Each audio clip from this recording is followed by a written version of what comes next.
вітаю нашого волі, я полкового знамена, дивлюсь на нього я востаннє, у нез'ясованій журбі, всю кров мою всі скидання, воно вібрало у собі, всю кров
Прийшли окупанти до нас в Україну, форма новенька, воєнні машини та трохи поплавився їх інвентар.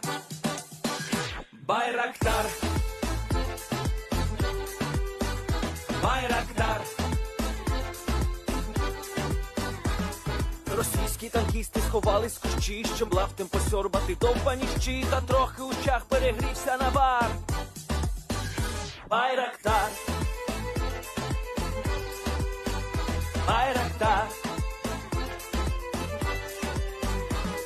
Приперли зі сходу до нас барани для восстановлення великої страни. Найкращий пастух баранячий хотар. Байрактар, Байрактар. Їх доводи всяке озброєння різне, потужні ракети, машини залізні, у нас на всі доводи є коментар. Байрактар, Байрактар. Вони захопити хотіли нас зразу, а ми зачаїли на орків образу з російських бандитів, робить примар. Байрактар, Байрактар. Російська поліція справи заводить, там пихцю рашистів ніяк не знаходить, хто винен, що в нашому полі глухар. Байрактар, Байрактар. Веде пропаганду кремлівський урод, слова пропаганди ковтає народ, тепер нове слово знає цар. Байрактар. Байрактар. Байрактар. Байрактар. Байрактар.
Yes.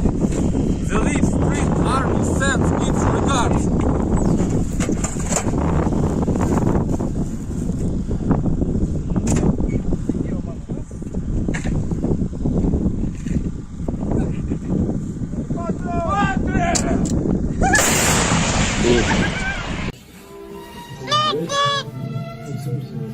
О, бля!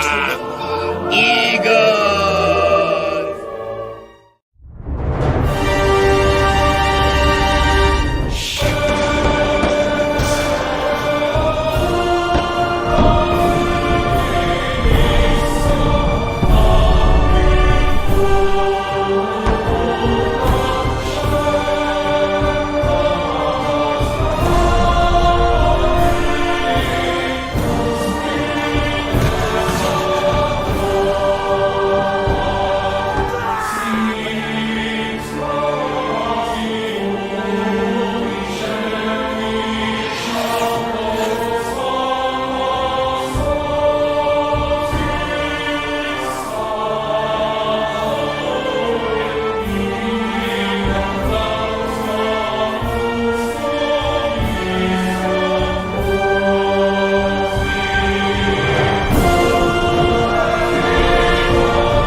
Hello, everyone. I'm the Enforcer, and I'm accompanied by Enforcer Matt.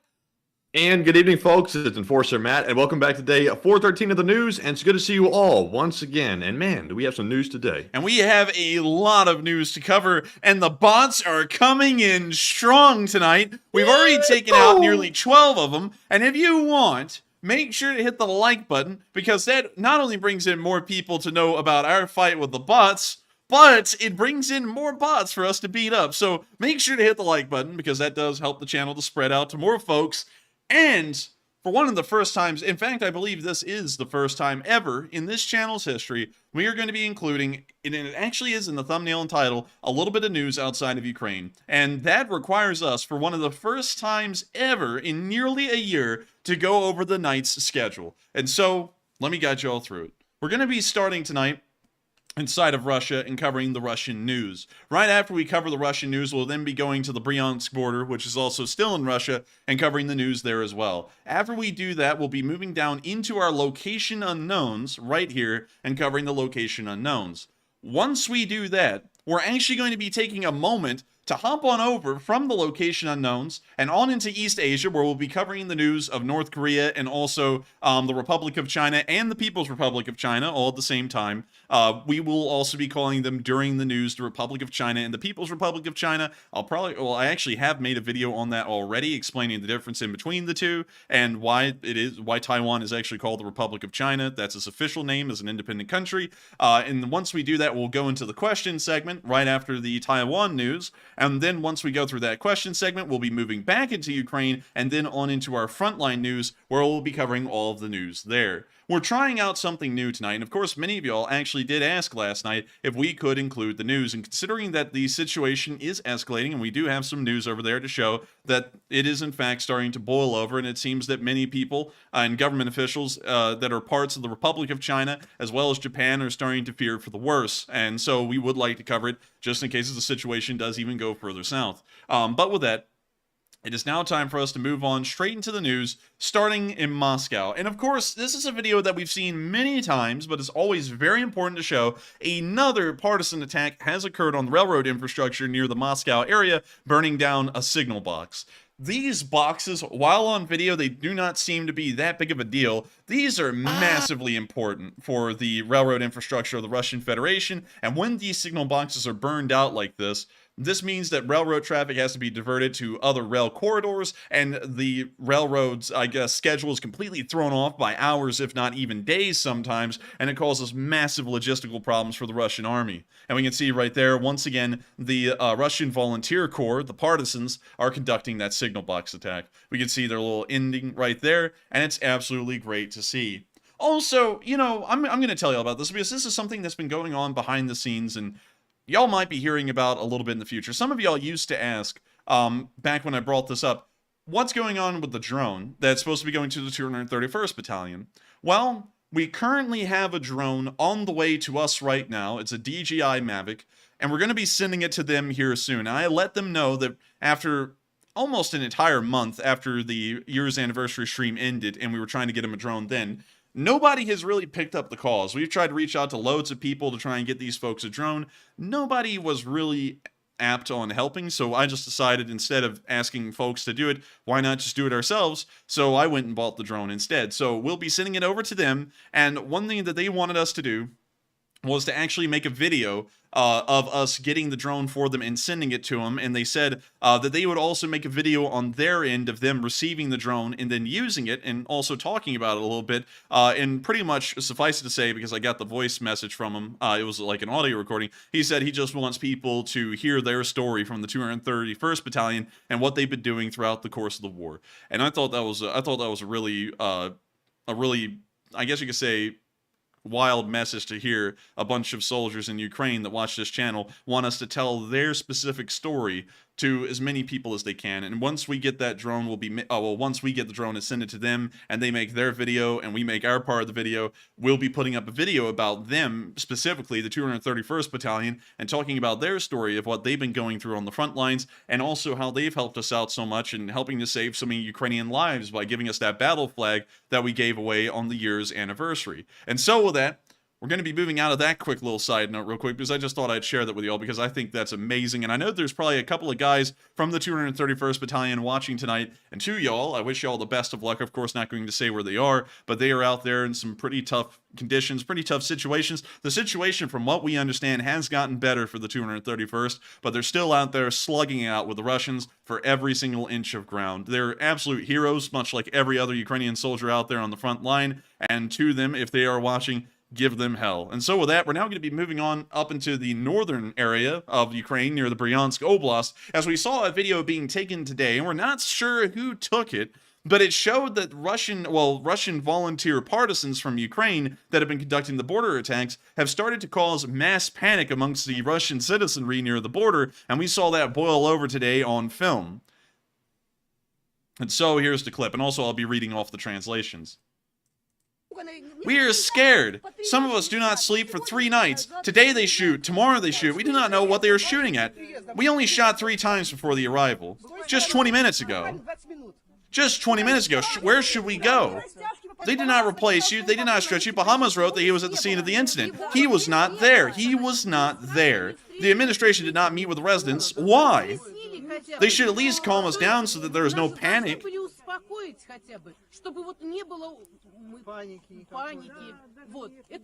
It should have been with the administration to come here. No one came. They didn't meet with anyone. They did not come because they have nothing to say.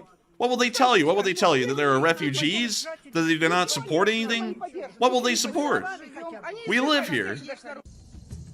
And that's the end of the clip, but what they're talking about right there is that near their village, because apparently border incursions are actually happening a lot more than we're being told, there's almost constant small amounts of gunfire from firefights happening right outside their village near the border as Russian volunteer corps forces from the Ukrainian army are crossing over and fighting the Russian army that's on border patrols and then making it to these villages every once in a while. So it appears that this is happening so often and is becoming such a concern that the Russian citizens that just live within miles of the border are starting to go into meltdown mode because they don't really know what the situation is anymore. It almost seems to them like the Russian army and the Russian government has almost no control on what's going on near the border zone anymore. So that is actually quite good to know. That means that the Russians will probably start diverting more and more resources and efforts towards the inactive areas of the borders, the Ukrainian-Russian border, just so that way they can try and keep these citizens happy. Because if these citizens keep on freaking out like this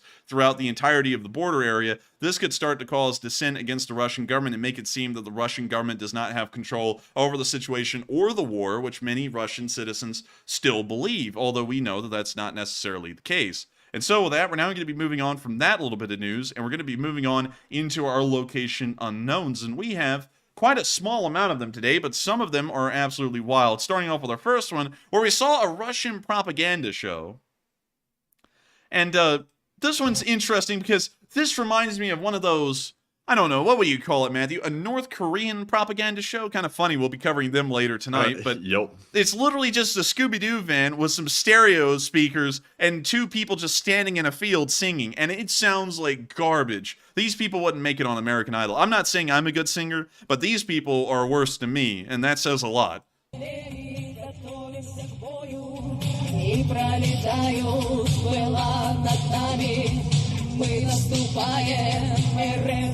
And this is, and by the way, I forgot to mention, this is a Russian propaganda show, so I guess you could say this is like a USO show for the troops.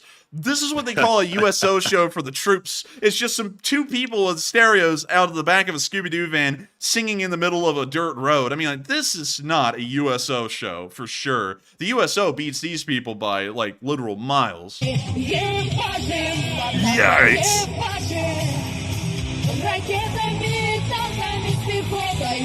Boo! Get him off the stage! Boo! Get off the stage! I can't play this much longer than like 20 seconds or so, because this, I believe, is against the Geneva Conventions. It is some form of psychological torture to listen to this for long, but this is bad. Terrible. And I feel like, Matthew, this is worthy of running a poll. Who sings worse? Me, the enforcer, or these people? I feel like these people are actually going to win, which would be surprising if they do, but it is bad. I mean, it's terrible. I'm not going to play it a lot, but pretty much the whole gist of their song is that they're saying that the Russians are effing up the NATO fascists, which is the complete opposite from the truth in every single way. Like, how the hell is NATO fascist? Aren't these people the ones that are, like, killing journalists because they're speaking their mind? Isn't that more fascist than anything happening over here? And also, on top of that, they're not even fighting NATO. They're just fighting Ukraine that has NATO weaponry, or Western weaponry more so. Kind of a pitiful display all around. I think they're kind of pathetic. And it's sad to hear such things being put out to Russian troops. I think this is why they die in higher numbers on like a day like this. They actually died like in an extra 200 today compared to the norm we've been seeing over the past week. And it must be because they just don't want to hear the singing again. They would rather go and lay out their life on the front line than listen to these people sing again. I've got to tell you, it's tough. But anyways, with that, we're going to be moving on from that little clip of Location Unknown News. Can't look at that much longer. And on into the next one, where we can see balls the size of fuel silos on this Ukrainian soldier, because he used a stick to blow up a mine, and somehow he did it smart enough that he didn't die like the Russians usually do. So here's the video. Yeah. So as we can see right here, he has the big stick. As Teddy Roosevelt said, speak quietly and carry the big stick. And oh, buddy, is he carrying a big one? Oh my God. And of course we have to mute it because there's copyrighted music there, but we got to play that one more time right here. Yeah. What kind of balls does this guy have? I mean, you know, the Russians do it and they win Darwin Awards. This guy had the balls to figure out how not to get himself killed and still blow the thing up. I mean, that's really wild when you think about it, and really impressive. I mean, like, dang, that's something. But of course, we have to mute it again, but he walks off, and you can see that he's okay, and the mine's gone. A perfect demining job. They didn't even have to call up the sappers. And you see the little pot mark that it left behind. It looks like a firework that blew up on the road. And with that, that's the end of the clip. But this guy has got some serious guts to be doing stuff like this. I don't even care if I knew that it would be safe to do that. I still wouldn't do it because I'm just not into hitting mines with sticks. You know, that's just a personal thing on my end. But huge credit to that guy. We're going to be moving on from that news and on into the next one, where we saw an FPV drone hitting the Russians. And we got to watch it in 480p nonetheless. We caught the Russians lacking. We can see them right there. Of course, lacking. They are moving around a little bit, but that's not going to help them out much. There's still a large group of them. And we can see the drone coming in with a clothes hanger on the front of it, ramming right into the Russians right here. And it looks like it most likely wounded several of them. It doesn't look like anyone was taken out, though, you know, put to sleep. But it does look like several of them were wounded. So quite an impressive FPV drone strike right there, and that may be followed up later by a drone with a bomblet or something similar. We didn't see that in the clip, but we did see that several Russian soldiers will be put out of this war and going back home. With that, we're now moving on into our final bit of Location Unknown News, where we also saw the Russian losses for today, and the Russian losses have been fairly interesting. We have seen that 3 Bobcat skid steers were destroyed over the past 24 hours. Always the number we have to go over first. And great to see. Of course, everyone over here is putting down another 3 for Matt. Everyone's saying 3 more for Matt. And I love that Matthew's created a cult following of people who worship Bobcat skid steers. Oh, we don't want to call it a cult now. We don't want to call it that. They're like cult-like over there or whatever. But on other news, on other good news, we saw that 730 Russian soldiers have turned into 200s today. Very, very sad. I gotta say though, I don't think the math is adding up there, because they always say they're a code 200. I believe if they're you know, sleeping, and a code 300 if they're wounded, and I think it needs to be a code 730, because that is not the number 200 right there. You know, I'm not good at math or anything, but I think the code needs to be changed. But I'm just kidding. Of course, you know, it's code 200. But still, 730 Russian soldiers ate dirt today. That means that almost an entire battalion tactical group's worth of infantry was wiped out. And we largely understand that this is because the Wagner unit and we believe these casualty numbers actually do include the Wagner unit, ran head-on into pretty much a Ukrainian ambush today in Bakhmut, and a lot of them got mowed down. So that's where most of those numbers come from what we understand today. We also saw that 5 armored personnel carriers were destroyed. Not the highest numbers we've seen, but once again, the infantry casualties are high, so usually the armor casualties are a little lower. We also saw that 10 supply trucks met their end today. That is actually a pretty good number, fairly average, about a third of an entire supply convoy needed to supply a battalion tactical group from dead empty. We also saw that 2 tanks were destroyed over the past 24 hours, meaning that around, $7 million worth of main battle tanks were destroyed. 5 artillery pieces were destroyed. Not the highest numbers we've seen, however, it is still an entire artillery battery plus 1's worth of artillery pieces in a single day, which is not bad whatsoever. Good to see. 2 drones were shot down. That's actually a fairly low number compared to the norm. And it seems as though the drone losses just were not as high today. Of course, it is a hit or miss with drones. Most of them are usually Orlons and scout drones like that, so you're not always going to be shooting them down in the same numbers, but 2 is not that bad. And of course, the 3 Bobcat skid steers. Nothing else was lost in any other category today, but we can see that while Russian casualties did take a lull for maybe a week, they are starting to go back up on the climb, at least in terms of the infantry numbers, and that's because, of course, the Russians are conducting assaults and running into Ukrainian defensive positions again, and now they're starting to really feel the pain.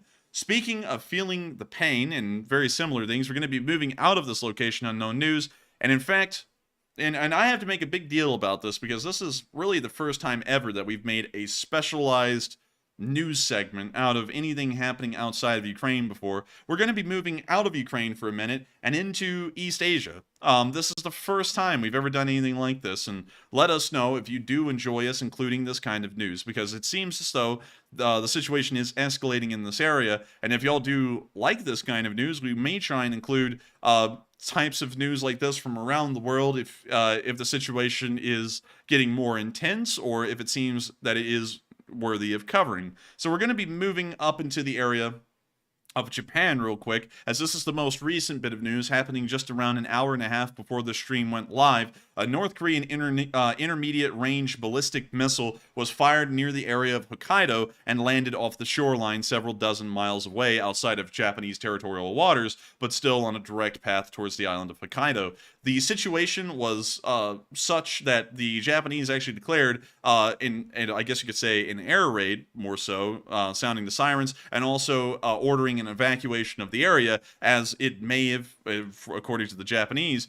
been a missile attack aimed directly at the island of Hokkaido, which is the northernmost main island of Japan. The missile did, of course, fall into territorial waters, but the situation was still very tense nonetheless. The North Koreans claim that they fired off this missile in response to U.S. aggression in the area. We don't know of any U.S. aggression that is happening on the Korean Peninsula that would have caused anything similar to this. The war games that the South Koreans and the United States conducted ended, I believe, around a month ago at this point. The only point of aggression we can think of would be the point of aggression happening around Taiwan at this very moment, which of course brings us down here real quick. And we'll actually be going into this news as well. Right now, Chinese naval ships from the People's Liberation Army Navy, and we'll also be calling China from here forward, because I want to make sure that people do learn the terminology in between these two countries and their official names. The People's Republic of China's Navy, the People's Liberation Army Navy, is still surrounding and encircling the island of Taiwan at this very moment. There are naval task forces to the north, south, east, and west, and we have even seen, according to a photograph, and well, actually a video taken by the Chinese People's Liberation Army, that the carrier task group for the Type 002 Shandong aircraft carrier was in the area of Taiwan today. This video showing the carrier task group.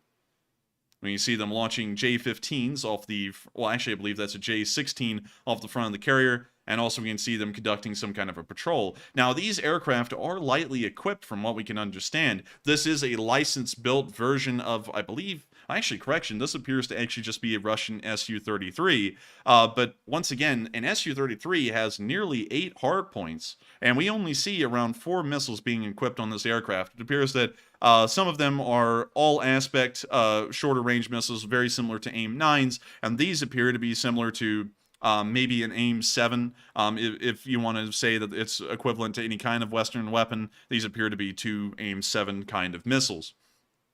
It doesn't appear that they are heavily kitted out, which shows that these are not ready to go at a given moment. They would most likely have to land on the carrier again, be rearmed with more missiles refueled, and then launched once again off the carrier and then onto a patrol. But it is incredibly interesting to see that the Chinese Navy is making no qualms about it. They are sending their only operational carrier at the moment into the area to conduct exercises as well. From what we also understand, this was not a part, and correct me if I'm wrong, Matthew, of the 3-day naval exercise, but was brought out and with its entire task group after the 3-day exercise was over. I believe that's correct. Are you saying the aircraft carrier itself? I'm saying the aircraft carrier and its task group. I think actually it might have been out there during the exercises. It came out toward the end. And also, just a little clarification as well. China has said that they're extending the military exercises. So apparently, them keeping ships and planes around the island at this point is simply a continuation of the exercises, if you'll take that as truth or not. I would not really take that as truth. And another interesting thing we saw today, which this took a little bit of searching, is that we saw the Chinese Navy. We actually found a website here called Naval News, and they actually found us a picture that the Republic of China, also nicknamed Taiwan by many people, took today of the Type 002 Shandong aircraft carrier. And from what we can tell, either this aircraft was at an incredible range with great camera equipment and was able to take this picture from dozens of miles away, or it flew incredibly close to the aircraft carrier and was not shot down. We're going to go with the former option, that it was dozens of miles away with great camera equipment. But we saw that they took a picture right here, and from what we can see, it appears that there is an air wing that is on the flight deck, most likely being prepared to take off at that moment. We do not see any helicopters on the deck, at least in this picture. It's incredibly grainy, and the reason being is that the Republic of China stated that they didn't want to show the actual capabilities of their photography equipment on this aircraft. It's an RF-16, which is a pretty much an export version of the American F-16. They didn't want to show the abilities of the cameras and what kind of definition they could produce, so they actually toned down the graphical quality of the picture, so that way that wouldn't be disclosed. But from what we can see, it looks like there is an air wing on the deck, and it appears that they may be getting prepared to take off and conduct some kind of a exercise or some kind of a war game in the area like they are doing right now.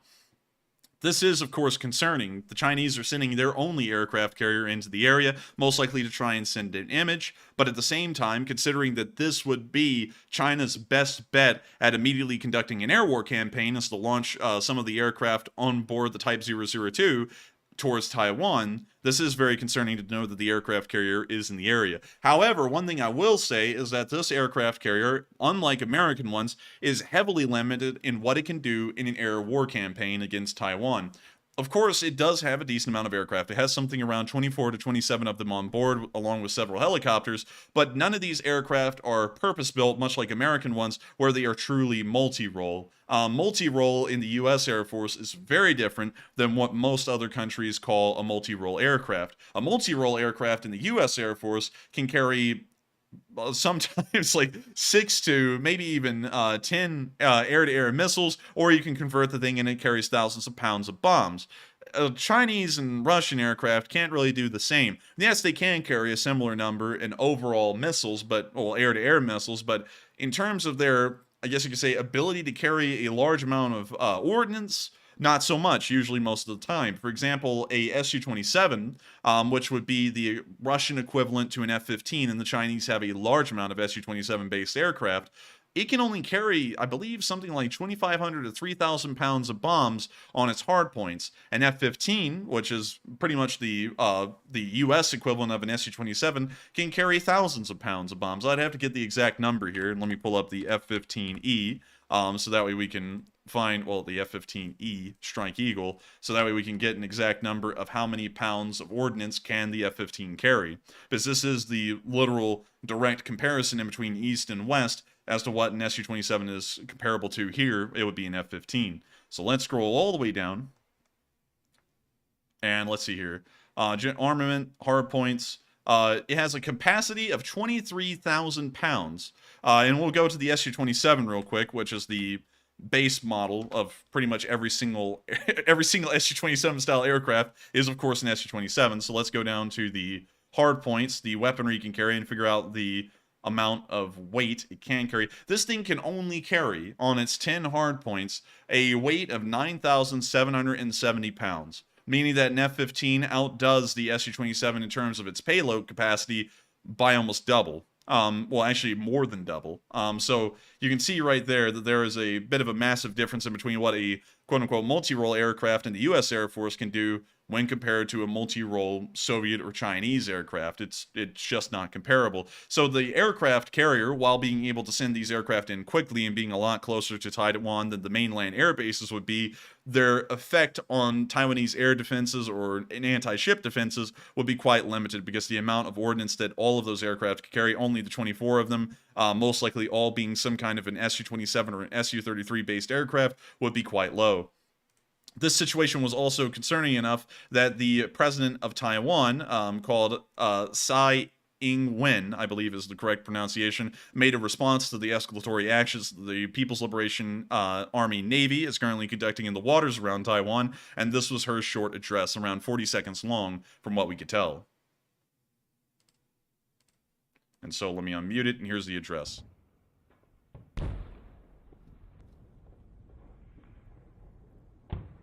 各位国人同胞，大家好。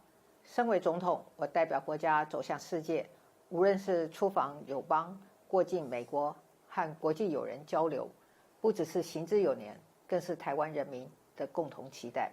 然而，中国却借此发动军事演习，造成台湾海峡与区域的不稳定。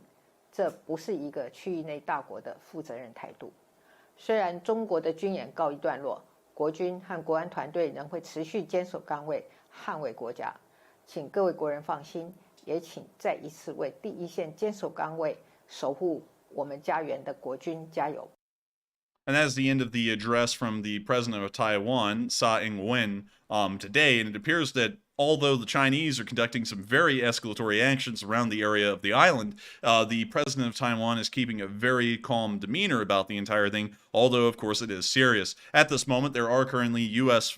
Naval forces entering the area along with Philippines naval forces, and they will also be conducting naval exercises around the island of Taiwan here soon, although the exact date isn't really known at the moment, although it should be in several days or maybe a week.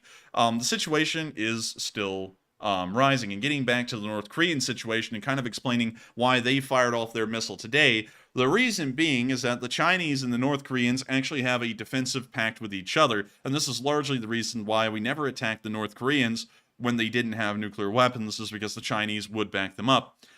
This treaty, or I guess you could say defense pact, has existed ever since the early 1950s during the Korean War, when the Chinese came to the North Koreans' aid after they got steamrolled by the U.S. during the Korean War in 1951. Since then, the Chinese and North Koreans have kind of waffled on this defensive pact, sometimes not really honoring it when the situation got tense, other times honoring it to the letter. It really just depends on the given situation around the world. And the reason why we see the North Koreans right now firing a missile at Japan and claiming that they are responding to U.S. aggression and then, of course, directing it at Japan is because of the Taiwan situation. Right now, if many of y'all do not know, the North Koreans are going through the Second Great Famine. Much like the First Great Famine, from what we understand, there is hardly any food inside of North Korea, and that is also why we heard about 2 weeks ago that the North Koreans were willing to trade weapons with Russia in exchange for food, because they're trying to desperately find any way to grasp at straws to get enough food to stop their population from starving to death. This is also did they really make a distinction between like just the usual famine and then a great famine? Like, is there really a big difference? There's a huge, you wouldn't believe it, but there is a huge difference. There's almost always some kind of a small scale famine going on in North Korea somewhere, but the great famines are so bad that sometimes even inter-party circle members are not getting any kind of food because there just isn't any. I mean, like it's a terrible situation in North Korea. And from what we know, when the Red Cross entered the country during the Great Famine in the early 90s, they said people were literally just dropping dead in the streets, and people were so weak no one would even come and collect them. So they just sit there and rot in the streets as people kind of clambered by, because there was really nothing anyone could do. And most of the times, the party officials in these local towns and municipalities in North Korea were so starving as well, there wasn't really much they could do either. And that's why they're called Great Famines. I believe it because if they're trading weapons for donuts and like chicken and stuff, that's some pretty bad shape in their country Yeah, I apparently. mean, it is a bad shape for certain, and that's why they're really going hardcore right now on doing anything to either distract the Korean population from what's going on inside of their own country, or to sit there and try and get foreign support. Because this is what the Koreans are doing right now, well, the North Koreans. In case if any of y'all haven't ever paid attention to what they really do, this is their strategy. They're going to escalate with the United States, most likely to try and get some kind of concessions. Those concessions may be some kind of a foodstuffs support or something similar, or they're doing this to make sure to show the Chinese that they have their back, and in response, the Chinese will give them some kind of food support. The North Koreans really only care whenever they do anything in the world about the position of North Korea inside of their own country. And while it always looks like they're going outwards, they only go outwards and threaten people so that way they can try and get some kind of food or something similar or some kind of concessions. That is really the entire reason they do this kind of stuff. And we know right now with them going through a second great famine, that they're certainly doing this to try and get some kind of food support either from the Western world as concessions to calm them down, or from China because the Chinese see that the North Koreans have their back. And they would probably kill at this point. They would go into a war if the Chinese did on the Korean Peninsula, so that way they could get some kind of Chinese food support to stop their population from starving to death.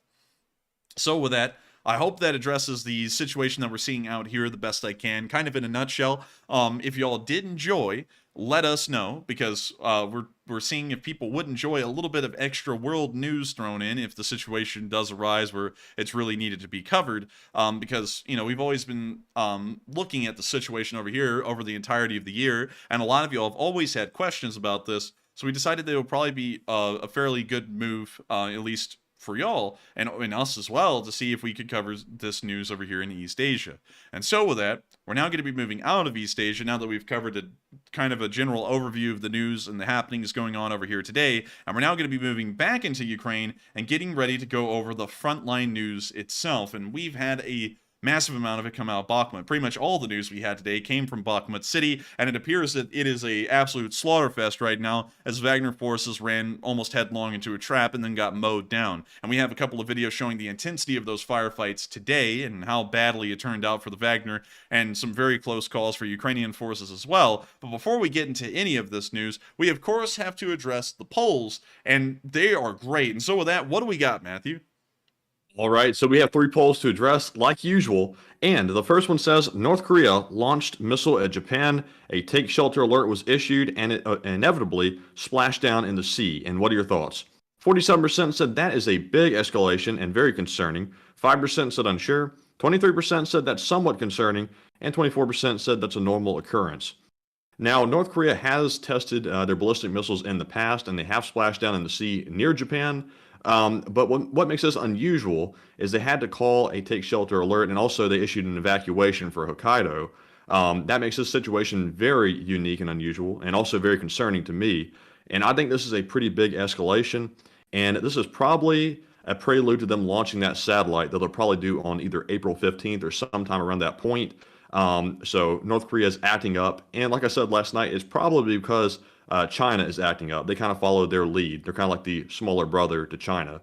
But Enforcer, what say you? I would have to say that they are most likely acting in line with the Chinese, most likely to try and garner some kind of Chinese food. And also, I forgot to explain why they're going through the second famine. I forgot that a second ago. The reason why they're going through the second famine is because when the thing came through the world a couple of years ago, of course we can't say it because the YouTube censors will come and kill us. But a few years ago, there was a thing that came through that made some people cough. And so the North Koreans shut down their entire border with China. And that's where most of their food came from, was the Chinese. And so when they shut down the border, they just said, screw the citizenry, just shut the thing down, don't let it come in here. The pestilence came in anyways and ended up killing a decent amount of North Koreans regardless. And then also the North Koreans ran out of food, and there was really no more food coming in. So they've been going through this famine for, from what we understand, nearly a year at this point. For as long as the Ukraine war has been going on, they've been going through a famine. And this is probably why they're once again trying to show they're on the Chinese side, because their borders just opened, from what we understand, maybe around a month and a half ago, 2 months ago. And they're trying to go, hey, China, we're on your side. and we're kind of a little hungry, give us food. And then at the same time, they're sitting there with the Russians going, would you like mortar shells? We will sell you anything. We don't even want money. We just want food. Just send us food. And that tells us how bad the situation really is, because the North Koreans aren't working off of trying to get any kind of, I guess you could say, higher end things that they usually trade their coal with China for, like maybe vending machines or cars or something similar, which, believe it or not, is actually high end stuff for the North Koreans. This time, they're just going for raw bulk food. We just need food. We need it now, and we'll do anything we need to try and get people to give us food.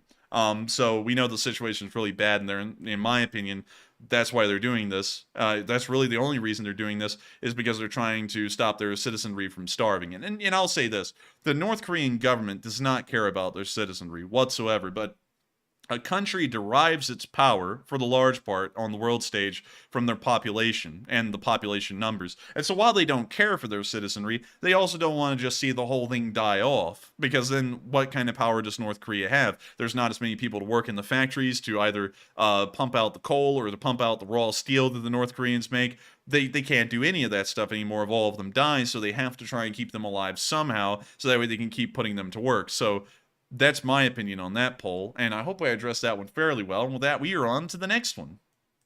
All right, and the second poll says U.S. officials say that Russia fired a missile at a British aircraft in September of 2022, but the missile malfunctioned. And what are your thoughts? 62% said that's concerning, it was a close call. 10% said unsure. 19% said it might have been bad, and 9% said that's not concerning to me. And if that's not concerning, I'm not sure what is, because if you fire a missile at a NATO aircraft and the missile is airborne, even though it malfunctioned and it never hit it, that is an extremely close call, and that could have led to very, very bad consequences, because we wouldn't know if it was an accident or not, probably too late. But I'm hearing from some folks in the live chat earlier that it might have been an accidental firing, a misfire by the Russians. And that wouldn't be shocking. I'm also not really shocked it malfunctioned either, because Russian equipment is crap. But I'm going to go with the 62%. I think it's concerning. But Enforcer, what say you? Vadim, I have luck, bled. Okay, make sure not to fire. Oh, bled. And then they just watch the little streak of the missile go flying off. You fired it, Vadim. I know, I'm sorry, man. Should we report it? No, I think it'll be okay. And then the missile just breaks apart somewhere out there, dozens of miles away. I wouldn't doubt that situation, I wouldn't doubt that happened at all, that they accidentally fired it and then it broke up midair. Well, that would be the most Russian story I've ever heard of an air encounter. I mean, hell, they ran into a drone on accident. You know, if they can do that, I would imagine they could also misfire a missile at the British. So I wouldn't doubt that whatsoever. I believe we actually tried to report that story too, Matthew, way back in September, and everyone said it was fake news. I can't remember for certain, but they've just confirmed it, I believe, yesterday. So I honestly have never heard that story. I think we may have hinted at it a while ago, and everyone said, no, that didn't happen. That didn't happen. The British government said it didn't happen. And apparently, from what we're hearing now, it did. You know, and one thing a lot of people don't know is that there's actually a lot of really tense standoffs, kind of like that happen. Like, for example, in the Cold War, it was kind of often that U.S. and Russian ships would literally just ram each other, and people don't really know that much, but one time it was caught on film nearer to the end of the Soviet Union's life, around 1989. In 1990, the Soviet ships would just come up to American ones, and they would just come on over and hit the American ships. You know, that kind of stuff has happened a bit. But firing a missile at a British aircraft over the Black Sea in international airspace, if played the right way, that could have brought World War III around right then and there, especially if it had been hit and shot down. So with that, I hope that does address that poll fairly well, in my opinion. And with that, we are on to the next one. All right, and the third poll says Taiwan claims to have negotiated China's proposed no-fly zone down to 27 minutes from 3 days. And what are your thoughts? 51% said that's good. Taiwan must still have some leverage. 17% said unsure. 15% said I'm mixed on it. And 18% said that's bad. Any no-fly zone is dangerous. And I'm kind of shocked that Taiwan was able to negotiate that down. And when I first read it, I kind of was a little bit doubtful of that. But it appears it is the case. So 27 minutes of a no-fly zone, that's not too bad. But the fact that they're still doing one at all indicates that China is willing to escalate even further. And I think the guys they're trying to use for the no-fly zone is they're trying to recover some kind of space capsule or something coming down from space that they're trying to recover. I'm not sure if that's the case or if they're being honest about that. But Enforcer, what say you?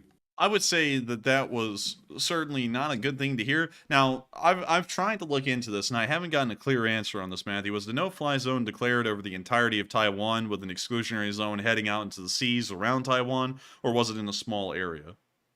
I think it was on the north tip of Taiwan. I think it was actually out in the sea above Taiwan.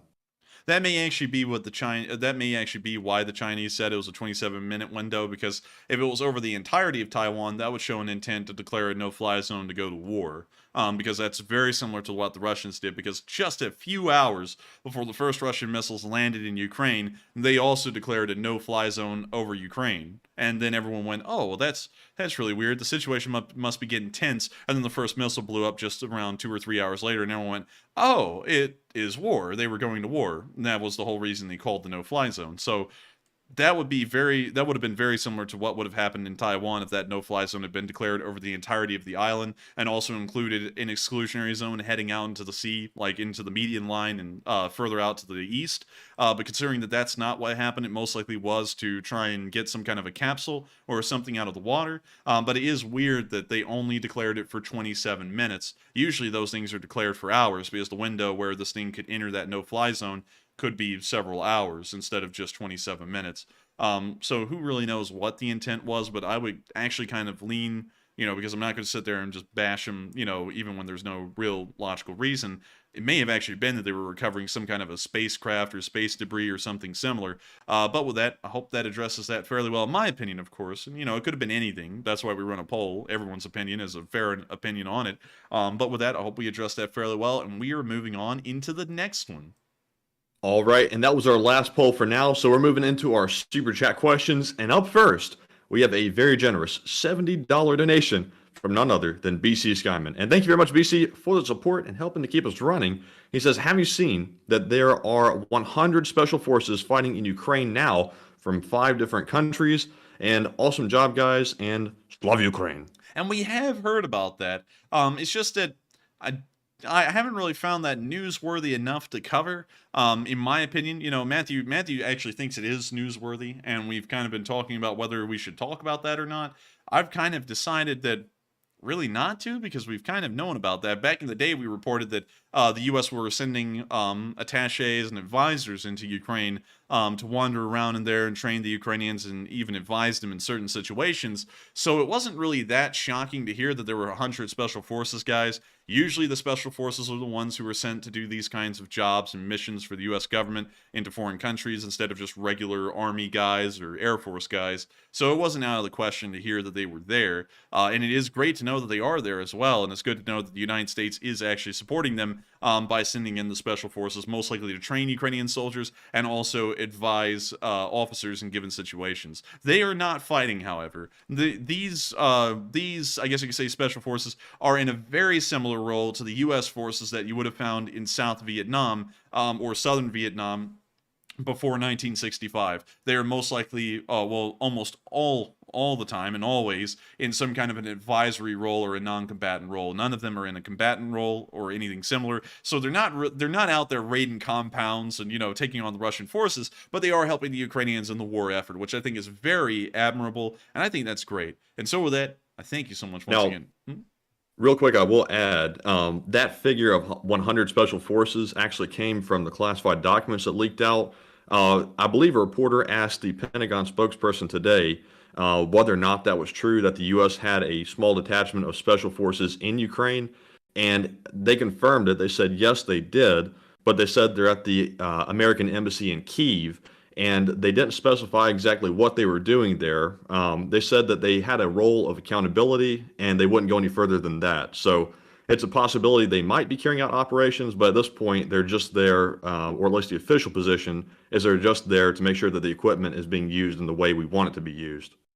And so with that, I hope that does addressed that fairly well. And also, I see Serge Segeli saying, "Enforce your information on that end is slightly off." If you're talking about Vietnam, I'm trying to summarize that down to a nutshell because I'll sit there and go, most of them were, almost all of them were in non-combatant roles. However, there were a few, and then it becomes a long explanation because there were a couple of combatant roles in U.S. forces that were fighting in Vietnam during the late 50s and pretty much the entirety of the early 60s for the most part. But that's a story for another time. I Drang would be the first time that U.S. forces would actually engage the Vietnamese in open battle. I fixed it. Vietnamese. Vietnamese. But with that, I thank you once again for the support, BC Skyman. And of course, I thank you so much once again because your support helps this channel to keep on rolling. And we are greatly appreciative to everyone who finds this channel worthwhile to support and to help us to keep covering all of the news that we're covering, both in Ukraine and around the world. And so thank you so much once again for the support. And also, long live the Lee Spring Army. And with that, we are on to the next one.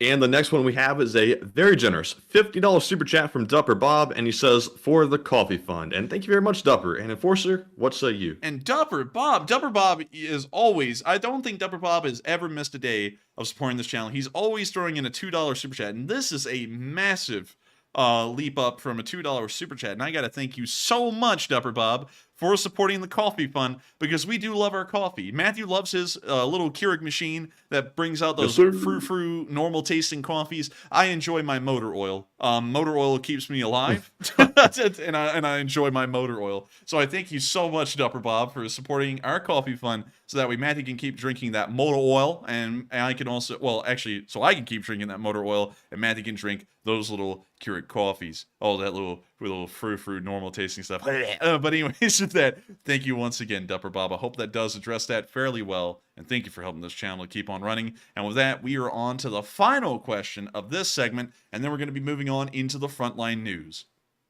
All right, and also, y'all probably noticed in the live chat that apparently a Russian bot farm has been unleashed on us again, because I have never seen so many Russian bots pile in at once for probably a couple of months now. So apparently the bot farms are back up and running, but no match for Enforcer Matt, because he's gotten every single one of them so far. But if you see one, tag it and let me know. Wait. Ooh, kill him. Wait, let me do it. Ooh, kill him. Ooh, kill him. But anyways, with that, we are on to the last question of this segment. And this one goes to Charlie Nickel, who puts in a $40 donation and says, "College fund cash. I've got 3 kids currently in college. What's 2 more?" And hey. Well, thank you so much for the support, Charlie Nickel, to the college fund. I'm very happy to say that college, our actual normal college, the bachelor's degree part of normal college, is coming to an end very soon. It'll be a few weeks from now, and I'll finally be graduating. I'll have a bachelor's degree in history, and now I'll actually have formal credentials. So whenever anyone sits there and goes, "Hey, you don't know history," I can go, "Well, actually, I have a bachelor's in history," which means that in the real world, I'd be unemployed. But I'm educated. I'm so smart. What did you learn? Nothing. But anyways, moving on from that, I'm just kidding. I did learn some things in college. It's just that it's not as much as I thought I would, just being completely honest. But moving on from that, we are moving into law school here in the fall. And I got to thank you so much, Charlie Nickel, for supporting the law school fund.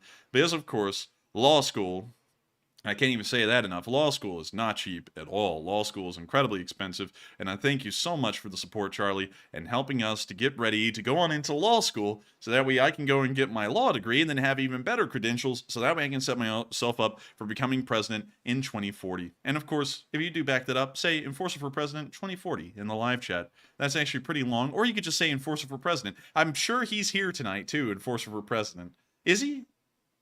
Let's see, at Enforcer. No, not tonight. What? No way! Oh man! But still, Enforcer for President's here in spirit. Every single night he is. And if y'all do want me to run for president, which I will probably still do even if people didn't want me to, make sure to put that down in the live chat. Enforcer for President, and I'll see it, and it'll put a smile on my face. And I'll still keep covering the news like I normally do. And so with that, Thank you so much once again for the support, Charlie Nickel, and helping this channel to keep on running. And with that, we're going to be moving on from this question segment. But before we do, I have to thank y'all so much once again, because throwing in a super chat is a voluntary thing that y'all do because y'all appreciate this channel and y'all find it worth supporting. And I got to thank everyone who does that, because y'all are the only thing that keeps this channel running. And, you know, of course, no pressure or anything. You're not wanting to put pressure on anyone. But it's absolutely wonderful to know that for 413 days, y'all have helped us out every single day, making sure that this thing keeps ad-free, sponsor-free, and every kind of free there is. We never have to control what we say because we're having to try and market ourselves to sponsors. We're never having to sit there and worry about what YouTube will think about the stream at the end of the day, as long as it doesn't get age restricted. We don't have to worry about any of that. We get to run this stream the way we want and get to cover the news you all want to hear, thanks to y'all's support. And I can't overstate enough how much y'all have helped this channel to stay the way it is, the Enforcer way. And so with that, thank y'all once again. And we're now going to be moving on into the frontline news. Starting off in the Northeast, we have not gotten a lot of news from the Northeast today. That's one thing that has become evidently clear, is we only have one piece of video evidence. From what we can see right here, the Russians did move forward. It appears that it was something of a small move. They were able to take about another third of one field and also move into this forested area that's most likely a ravine. They have not been able to advance further than that today, and it appears that the rest of the front line was completely silent. We can also see that the one video clip we got today, which appeared to maybe be around the Kuzmivka area, we saw some Ukrainian MLRSs firing, and so here's the clip. Of course, firing in the night with some copyrighted music playing over it, so that way we can, you know, of course, like, clinch. We can see them firing off the rockets right there, and the end of the barrage, and that's the end of the clip. Hopefully those rockets made their way to their targets and hit them accurately, but once again, MLRSs have a somewhat wider spread, and you know, it's highly unlikely that they're hitting dead onto their target, but they were, of course, keeping their heads low and making sure to probably lower their morale from the barrage itself. We're now going to be moving on out of the northeastern area and out of the, I guess you could say, transitionary area in between the northeast and Bakhmut, and directly into Bakhmut itself. And we're going to be here for a little bit, because there is a never-ending amount of news about this city today. From what we understand, over the past 24 hours, front lines have not advanced at all, actually, as you can see right there. In fact, wait a minute. I didn't see this today. Whoa! They got pushed back. The Russians got pushed back. They got pushed back. I didn't. When I looked at the map today, I did this. I just moved back one. I was like, okay, it looks like they updated it for the 11th, but it was on the 12th. When you go back to what they call the 11th, the Russians have actually been pushed back. Well, that's good news. Oh my God, that's the first time we've seen that for a month at all, like any kind of pushback. That is wild. They got pushed off at the train station. And that's actually what we were going to talk about today, because I didn't know that the front line had actually shown that they were pushed off the train station, but we had gotten news today that the Wagner had pretty much run straight into the middle of a Ukrainian ambush, where the Ukrainian forces were looking almost directly into the train station, almost in like an L shape or a bowl, and they wiped them out. I mean, from what we understand, they literally wiped the Wagner out in that area, and it appears that they wiped them out so badly, they went and fell back off the line, and they've given up the train station and also the rail lines just south in the center of the city. I can't believe that. When I looked at this earlier, I should have clicked back one more, because they have been pushed back by almost 3 or 4 city blocks. That is wild and great to see. It shows that the Ukrainians still have some fighting force and life in them in that city, and it's not just all a defensive battle. They are still able to punch the Russians well enough that they will fall back several city blocks. That is unbelievable. Yeah, the fact they can take anything, because the odds are kind of stacked against them in Bakhmut at this point, is tremendous. I mean, it is tremendous. This is just unbelievable. And also on the northern and southern flank, let me make sure to go back 2 whole days to the 11th there. So it appears that right now there has been no Russian movement forwards. There has only been one Russian movement backwards in the center of the city. I didn't actually see that today. I didn't click back that far, and I just did that on stream by accident. I was like, holy moly. I was like, they pushed him back. But anyways, we're going to get into the video footage today, starting in the north and then moving our way into the slaughterhouse that the center of the city became today. And I can't believe it. The Ukrainians have been going up against an endless Wagner horde for nearly months at this point, slowly getting pushed back, because while, of course, they're blowing them away and getting hundreds of them only counts so much when there's an endless horde of them running at the Ukrainian forces. But today they did it. they not only faced the Wagner down, but they blew them away and pushed them back. That is the first time we've seen that in a while. Y'all might want to call up your family, your kids, and your dogs and stuff to watch this tonight, because considering the video footage I'm about to show y'all in the center of the city, these are video clips of the Ukrainians blowing the Russians off the railroad yard and also the train station itself. And so with that, we're now going to be moving into the northern area and getting on down there in a second, where we can see the Ukrainians having a hang fire. A hang fire is when you fire an artillery piece, and it doesn't really fire when the pin hits the primer, but then it fires just a little later. So you can see that right here with this D20. And we can see the hang fire right there. So you can see that he pulled the firing cord right here. He pulled it, and then nothing happened. And so he looks back, and he was like, what the hell's going on? And then you can see the propellant had a little bit of a slow burn right there. You can see it coming out the top of the breech a little bit. And then finally the D20 fires and scares the hell out of all of them, because they were kind of confused as to why it wasn't firing. Oh. That's what I say when my D20 misfires. I also say, oh, because it's like, dang. And then we can see here another guy say it as well, but still quite an interesting little. Wait a second, I gotta tell you about this bot real quick. This bot called us an American rooster.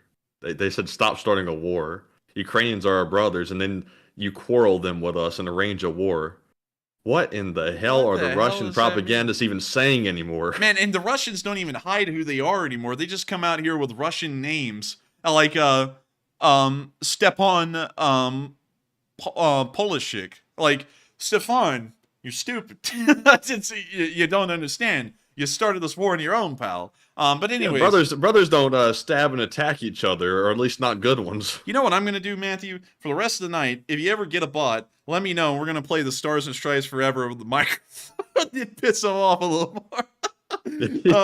One second, let me pull it up real quick. Hopefully, we can find a non-copyright version from like a Navy band or something.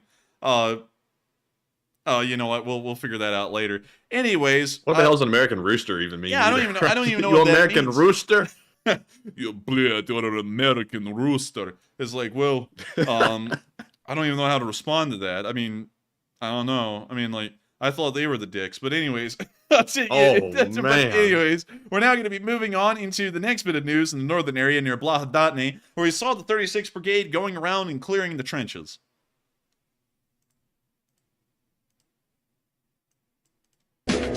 Oh, that's dubstep. When you see them dropping the grenade on the Russian trench, you can see some Russians moving around, and the bomblet lands a little high. We can now see them lobbing the second one at the trench. This one also appears to have been guided off target by the wind, but actually is curving back in, and it still lands a little ways from the trench.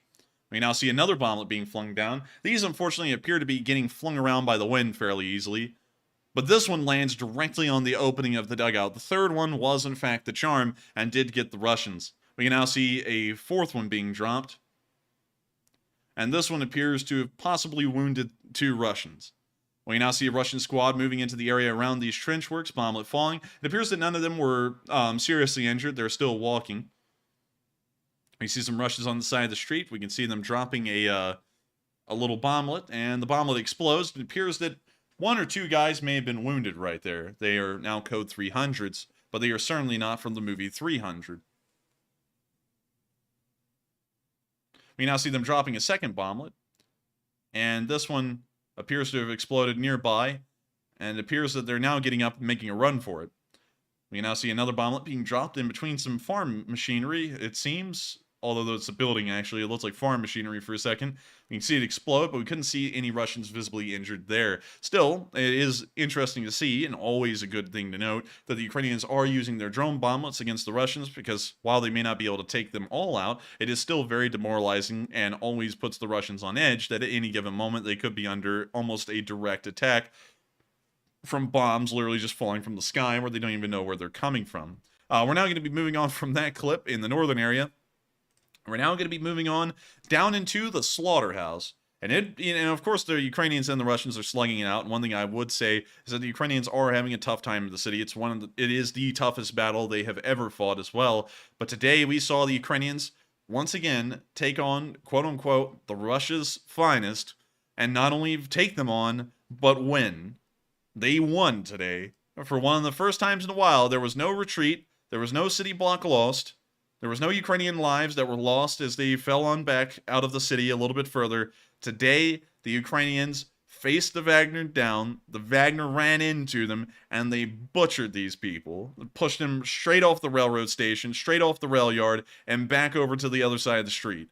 You will never hear of this stuff often in this battle. We haven't seen stuff like this really at all. This is not the counterattack, of course, that everyone's been waiting for. You know, that's a massive one, and we've heard that it may have possibly been pushed back, although we're still going to hold judgment on that statement. But we did see today in this clip the 251st fighting in the city of Bakhmut.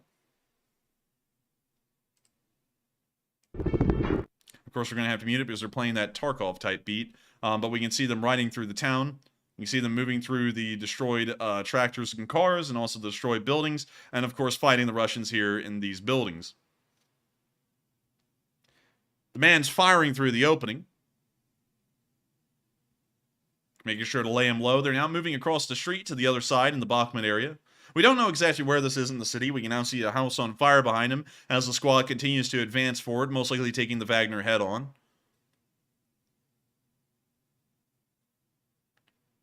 We can now see the cameraman advancing out into the open, and it appears that he's laying down fire on the Russians. And he's now moving on forward.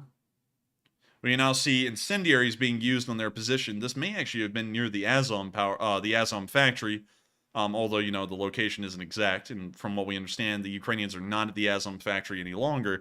But it is very good to see the Ukrainians taking on the Russians in a head-on fight and winning.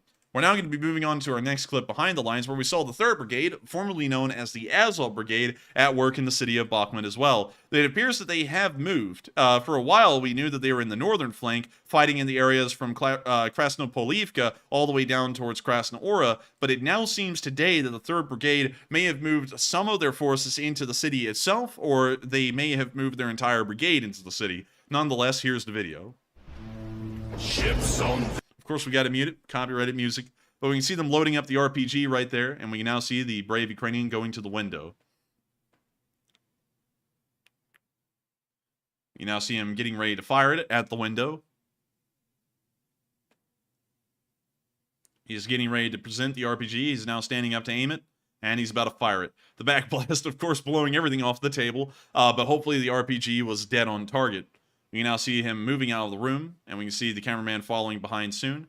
We now see them loading another RPG head, once again locking it in place in the RPG, getting it ready to fire. We can now see him aiming the RPG and getting ready to lob it out the window. You now see him aiming it and firing it. Sadly, we cannot see the detonation of the RPG shell off screen, but hopefully they are hitting on target. And I'm assuming, from the amount of fire that they're sending in that direction, they must be hitting the target. You now see them reloading the RPG once more for a 4th shot. I'm not very familiar. I would love if someone in a live chat could actually share this with us. I have seen this kind of a warhead on an RPG rocket several times at this point. I do not understand which one is the anti-tank RPG and which one is the anti-personnel RPG. If I remember correctly, this is actually the HE, or the anti-infantry warhead, and the one that is shaped something similar to, I guess you could say, I don't really know how to explain it. A trapezoid-shaped warhead. I believe that one's actually the anti-tank warhead, if I understand correctly. But correct me if I'm wrong. And I know someone's about to say, "You're so wrong," and that's why I'm asking. But anyways, we can now see them reloading the RPG for a 5th shot. So this is the HE frag right here. Thank you everyone for sharing that with me, because I thought it was, but I wasn't really sure. But you now see the RPG crew moving on out of the room again, most likely to relocate, so that way the Russians don't hit them where they're sitting. And with that, that's the end of the video. But a very interesting look at the Ukrainian RPG crews that are operating in the city, and of course slamming Russian infantry with the high explosive warheads like we saw in this video, and making sure to push them on out off of the railroad station. We're now going to be moving on from that area and into our next clip closer to the railroad station itself, where we saw the Ukrainians holding against that Wagner attack today, and of course inflicting the heavy casualties that will push the Wagner off of the train station. We're going to have to mute this right here, but we can see the Ukrainian infantry pushing forward through the ruins and debris. We can see a mortar round explode right in front of them, and the Ukrainian soldiers are now running for cover. We now see them standing by in the debris and getting an RPG ready to fire, once again with a high explosive head. We can now see them firing the RPG as the cameraman gets behind some cover to prevent himself from being hit by the backblast. We now see them reloading the RPG, and it appears that this battle, from the video evidence we've gotten today, was won by the RPG. The RPG was delivering that vital high explosive firepower that the Ukrainians needed to uproot and destroy Russian positions where they were and push them off of the railroad station. We can now see the Ukrainians laying down some AK fire there at the end of the video, and that's the end of that clip, once again showing the heavy fighting that occurred within the city of Bakhmut today. Moving almost right onto the railroad station itself, we also saw some Ukrainian soldiers on patrol in the Bakhmut area. It appears that they encountered far less action than everyone else in the other videos. But here's the clip nonetheless. Of course, we have to mute it, but we can see it appears to be a platoon-sized unit, maybe even larger, on the move through the city on patrol, or moving up towards the front lines to engage the Russians today. We can, of course, see that the area looks almost World War II or even Stalingrad-like, as the battle has been incredibly intense for the past several months, as both sides either try and claim control of the city or hold the city. You can see the Ukrainian soldiers standing by inside this building. We can now see them moving once again through the debris towards the front, where they would meet their destiny today and the fate of the Russian Wagner group that was pushed off of the train station. I cannot state that enough. I have to say that a million times tonight. They pushed the Russians back. Pushed them back. The entire Russian army is here right now. For the large part, all of their supply efforts, most of their forces are in that city, and they pushed them back. Like, the odds of that are crazy. I mean, like, the chances of them being able to take on the only real operating part of the Russian army and push them back just by 4 city blocks at this point in the war, that is insane. That is unbelievable. And I've got to give a huge credit to these guys right here, because it's guys like this in this video that are fighting those Russians and pushing them out of the city. Unbelievable. And these people deserve all the praise they can in the world. And so with that, we're going to be moving on from that clip and further south into the Opitny area, where we saw a very lucky guy during this massive firefight that happened today. We saw that one round, a Russian round, almost met its mark when it burst right over this Ukrainian soldier's head in the brick wall behind him. You can see the Ukrainian soldier moving forward and firing his AK, and right here, a Russian bullet nearly got him, hitting the wall directly behind him and throwing up some brick dust. We'll see that in slow-mo here. But that man needs to get some lottery tickets. A very lucky guy. They won't be using that window again, most likely. It wouldn't be a smart move, but this guy was really lucky to have not gotten it straight in the head. That shot was literally just an inch above him, and he was very, very lucky. We're now going to be moving on from that video clip and on into the next one, where we can also see that the Ukrainians were able to capture in the, I guess you could say, slaughter today, some Mobics for the exchange fund. And here they are right here. Идем там. А чего вас туда отправили? На 3 дня. У вас 7 человек отправили сюда? А сколько? You see them looking at the Russians on the floor as the Ukrainians try and figure out how they're going to get them out of there. And we can see that they've gotten around 6 of them. That's the end of the clip, but those are 6 Russian prisoners that have had the war in for them and will become bargaining chips for the Ukrainians to get back more of the Ukrainian prisoners that the Russians are currently holding right now. And it's great to know that you were able to get 6 of them, because that means 6 Ukrainian soldiers will most likely be coming home. Well, that, we're now going to be moving on from that little clip in the Bakhmut city area and down on into the southern front, as we also saw that the highway area, or at least the highway perimeter, did heat up today as well, as we got some videos of the Ukrainian units defending that road. This is the Da Vinci Wolves Battalion in some trench works just about a mile away from the highway.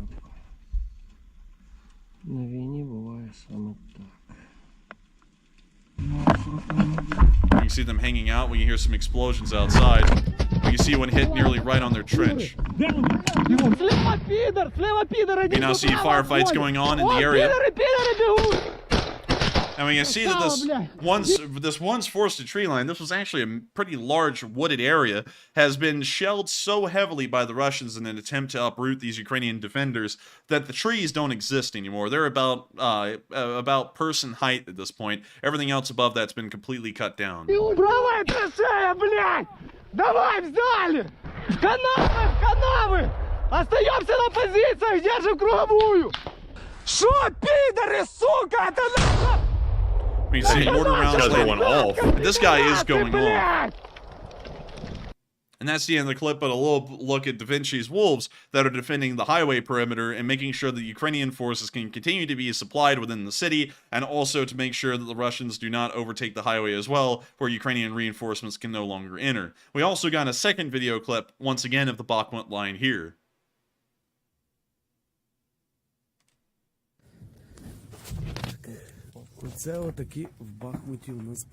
When you see him looking over the exact same destruction almost a mile down from the previous position we saw on film. The battles here near the highway perimeter are sometimes more intense than the battles that occur within the city itself in terms of the barrages that are conducted and the assaults that the Russians try and push onto this line.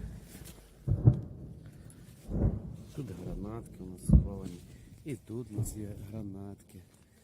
Все у нас є лише, блядь, щастя нема, каже, да?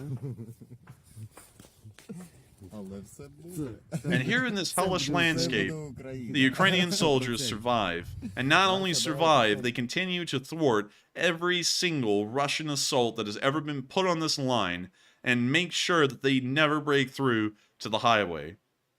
I can't even state how much of a tough job that must be. The land here is almost flat.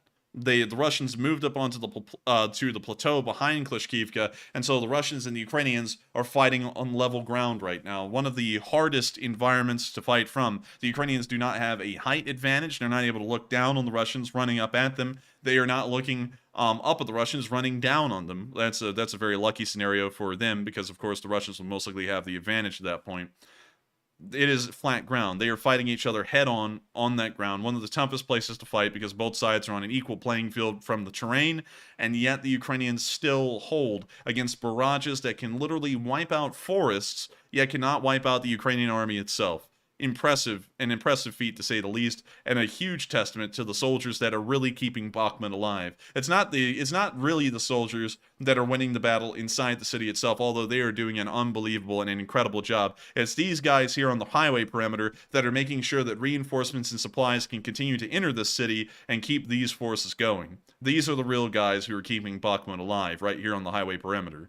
With that, we're now going to be moving behind the lines and into Chasiv Yar, where you saw the Ukrainians starting up a T-80 from cold. Or a better way to say that is that they're cold starting a T-80. You hear it starting up, and oh, yes, sir. It's very nice. I don't think that's in the warrant. Oh, my God. I don't think that's in the warrant. That's a hot start. Hey, look, it's a V for victory. I like it. That's like a Lamborghini. Yeah, that thing is wild.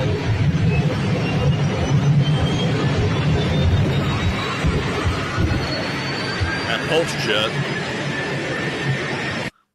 Now, that is a jet turbine engine that was starting up right there. The T-80 is the only Soviet model tank that had a jet turbine engine in it, so all the T-80 series tanks have the exact same one.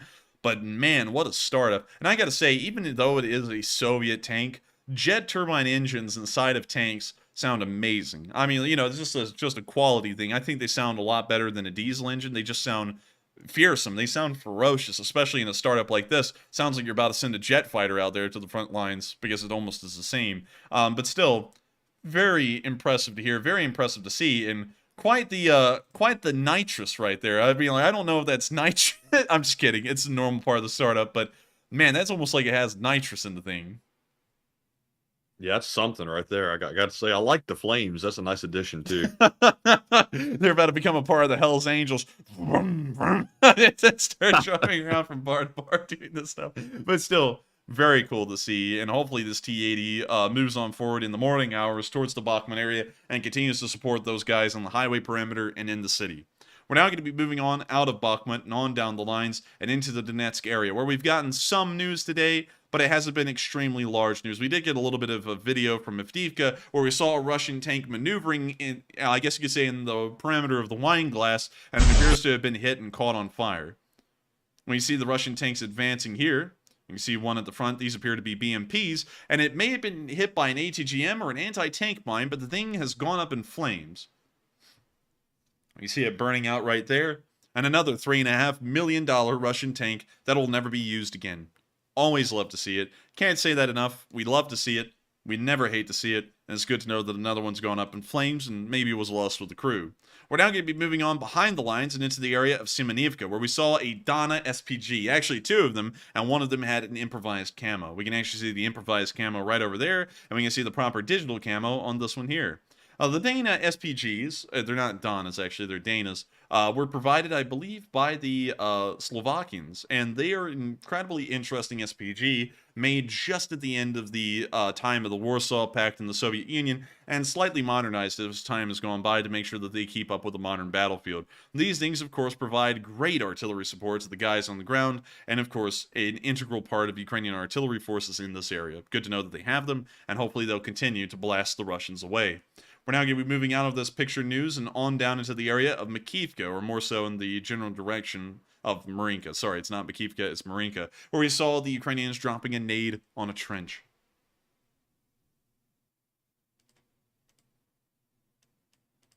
Oh, we gotta mute that. But you see the bomblet on its way to the Russian trench that appears to be a wonky T.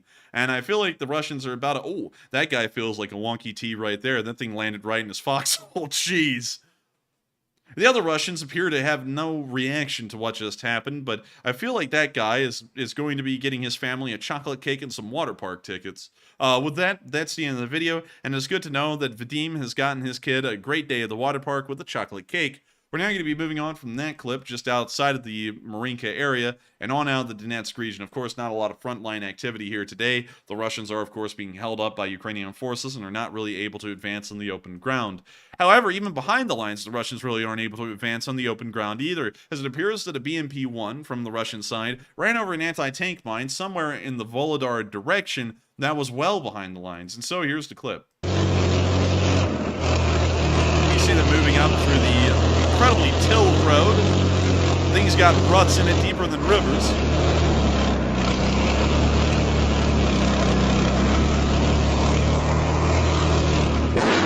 And there goes the mine. Oh my god. Good Gee, god. That sounded like a backfire for a minute. They're driving a Model T. Driving an old jalopy. Golly! Dude, that thing sounds like a gun in a 1940s movie. Listen to that. Dang!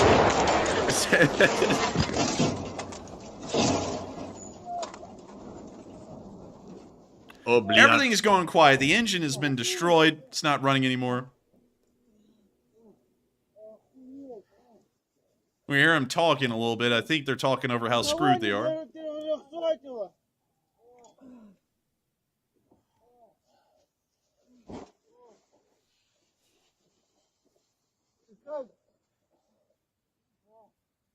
So, does warranty cover this? Does warranty cover this kind of stuff, or is this more so left to your own devices? Yeah, this is going to be out of pocket for this one. Yeah, I feel like this one's going to be out of pocket. Honestly, it's kind of totaled. They might need to get a new one.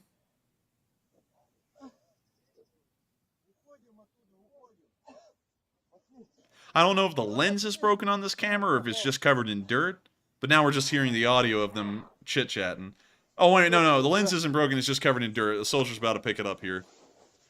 George Roberte said, "Through a rod?" Question mark. Man, if they threw a rod and it did that, that's a hell of an engine they got there.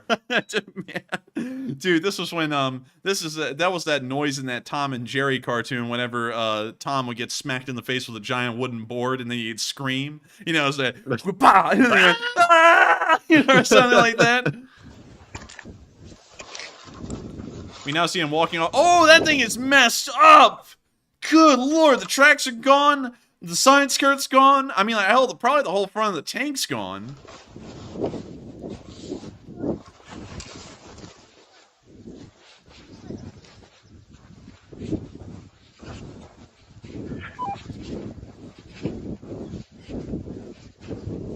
You know, I see the guy doing the worst camera work I've ever seen. Someone needs to call up Martin Scorsese because he might need a new cameraman for his movies.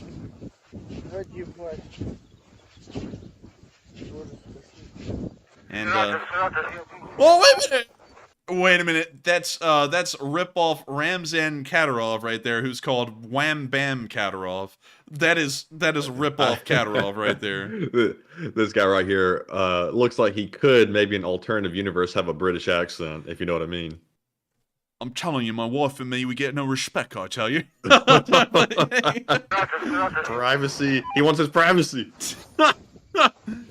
Honestly, to me, it looks like he could be eating some ham and cheddar sometime around. What in the world has he got? Does his body just naturally come with an auto track function on his left foot? Like, the camera's following his left foot perfectly.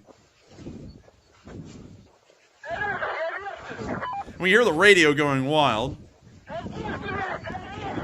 The hell's breaking loose while he's walking away calmly. Dude, this guy is walking away like he just ran someone over drunk driving. He's not trying to look suspicious to the cops. He's just trying to quietly walk off while everyone's like, who did this? So it looks like he finally learned that he's not supposed to be auto-tracking his feet. Пойдем забирать. Пошли заберем. Чей калаш остался? Я скажу, заберу. Чей телефон? Телефон мой. Пиздец, короче, бэхи. And dang, that, На мину oh my налетел. god. Все живые, слава богу. Вот так жестко. Both tracks off. Looks like the back of the BMP was messed up a little bit. The engine bay hood's up, and it appears that this side of the tank's well worse off. So then I feel for the Russians, this is an unrecoverable BMP. For the Ukrainians, this possibly may be a recoverable BMP. But for the Russians, no, this is not. So, of course, no reason to panic. The Russians have everything under control, and everything's fine. Situation normal. Or, you know, as they say, SNAFU, or as some people call it, snafu. But I had a teacher. I had a teacher in school that said snafu a little bit too much and thought it was like the coolest thing on earth when I was in high school, and so I actually got to the point where I hated hearing snafu. So just letting y'all know. So everyone spam snafu in the live chat. And so with that, we're going to be moving on from the news behind the area of Volodar and further down the line and into the direction of Malnivka, where we saw the Russians sharing a grenade. Sharing is caring, and of course during Soviet times, sharing was all the rage, but it appears that nowadays, sharing a grenade is not exactly caring, it's more so daring, as this one's going to go off. We can see two Russians right here in the foxhole, and we can see the Ukrainian drone getting ready to share, and we can see it sharing, and we can see the daring about to begin. Quite daring indeed.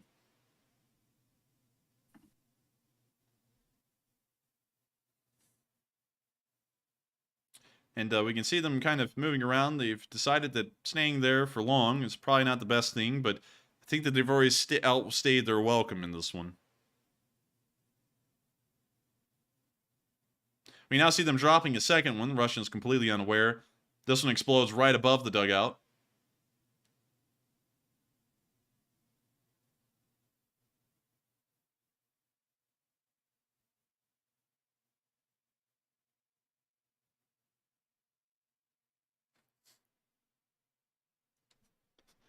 And with that, that's the end of the clip, and it's nice to see that the Russians were able to share that grenade. With that, we have covered all of the news today, both inside of Ukraine and East Asia and around the world that we had to cover today. And so, without further ado, it's time for us to move up into Kyiv to cover the speech from President Volodymyr Zelensky here on day 413 of the war in Ukraine. And so, without further ado, here's the speech from President Zelensky, and this one is from today. So, let me get that off. Let me turn this up. Пане президент Зеленський, прошу вас до слова. Тут велика група вас слухає. Thank you very much, President Malpass. Thank you. Thank you for your support. Thank you very much. Managing Director, dear Kristalina, Vice President Dombrovskis, and all of us now are waiting for our Prime Minister. And dear ministers, secretaries, and heads of international financial institutions, thank you again. Thank you all for this meeting, for your work in this format. Ukraine is currently living through a storm of emotions.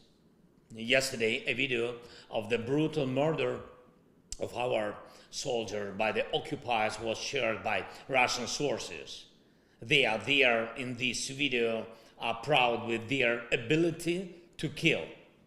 You have probably all seen it on the news, and you know that Russian army tries to make this level of violence and atrocities a routine everywhere on Ukrainian soil.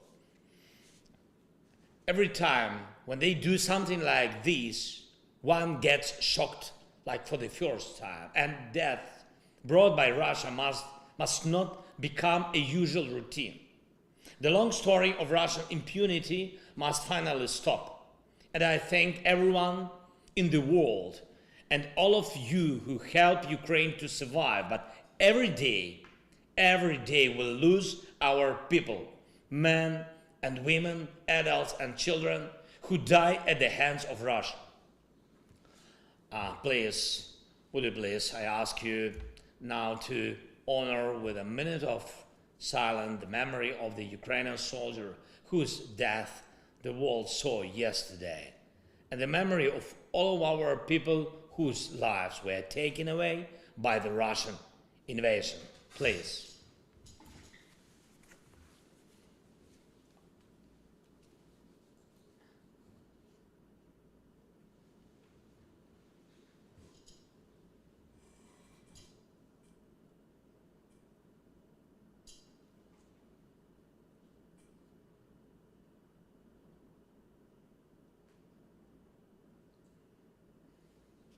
Thank you very much.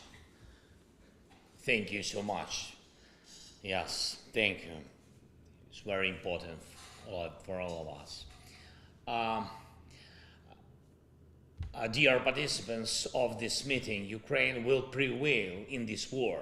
It is only a matter of time when Russian aggression is defeated, but the evil state should not have any chance to win with ruins. What is always the goal of a terrorist? To break life. If not to kill, then damage. If not to destroy, then to make suffer. Any aggressor who hates life, whether he acts at a state like Russia, or within a terrorist group, or a single degraded individual, any aggressor always enjoys when he destroys, and when the ruins have to be repaired for decades. Thousands and thousands of facilities in Ukraine have been ruined. Thanks to the partners, most of the expenses for maintaining a normal life have been secured for this year. But the basic needs for reconstruction remain open. It's housing, energy, transport, social and humanitarian sphere, public services. Recently, I visited the frontline regions and the regions of our country bordering Russia. It is so painful to see cities destroyed by terror, villages burned, and fields dead because they are mined.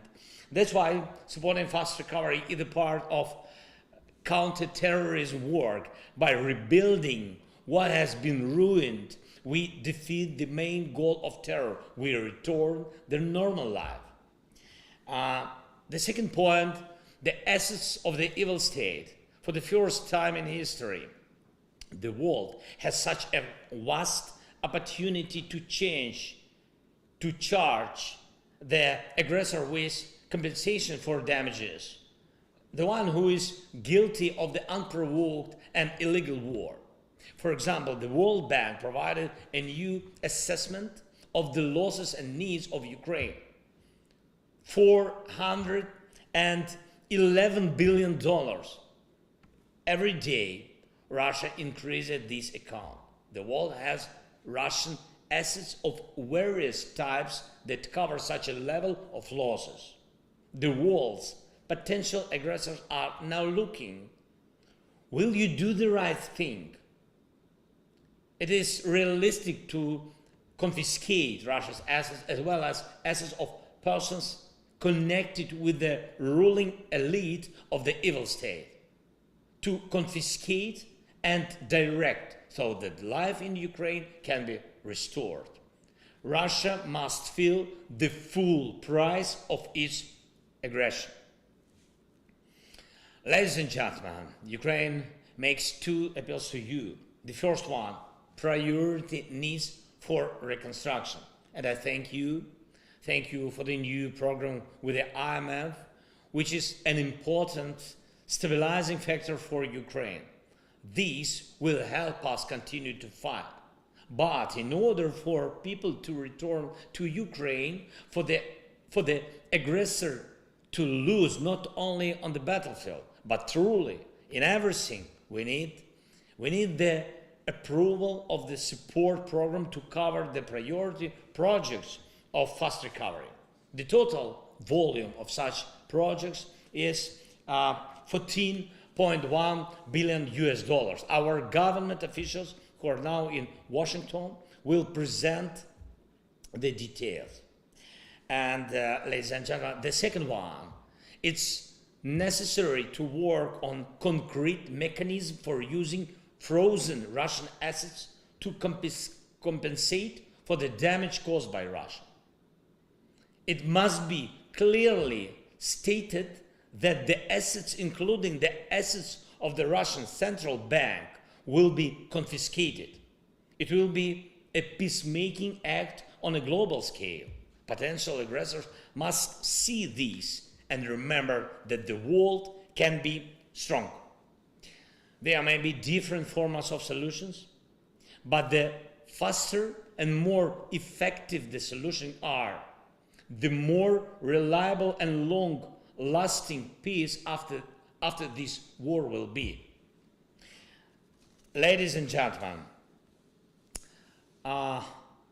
there are no secondary front lines in this war. All of them require attention and strength. The financial front line in particular. We are doing our part, and I am grateful to everyone who helps, but the fundamental decisions are up to you, and I believe that they will be made. Thank you very much. Glory to all those who are now fighting for life and freedom for our people. Slava Ukraini!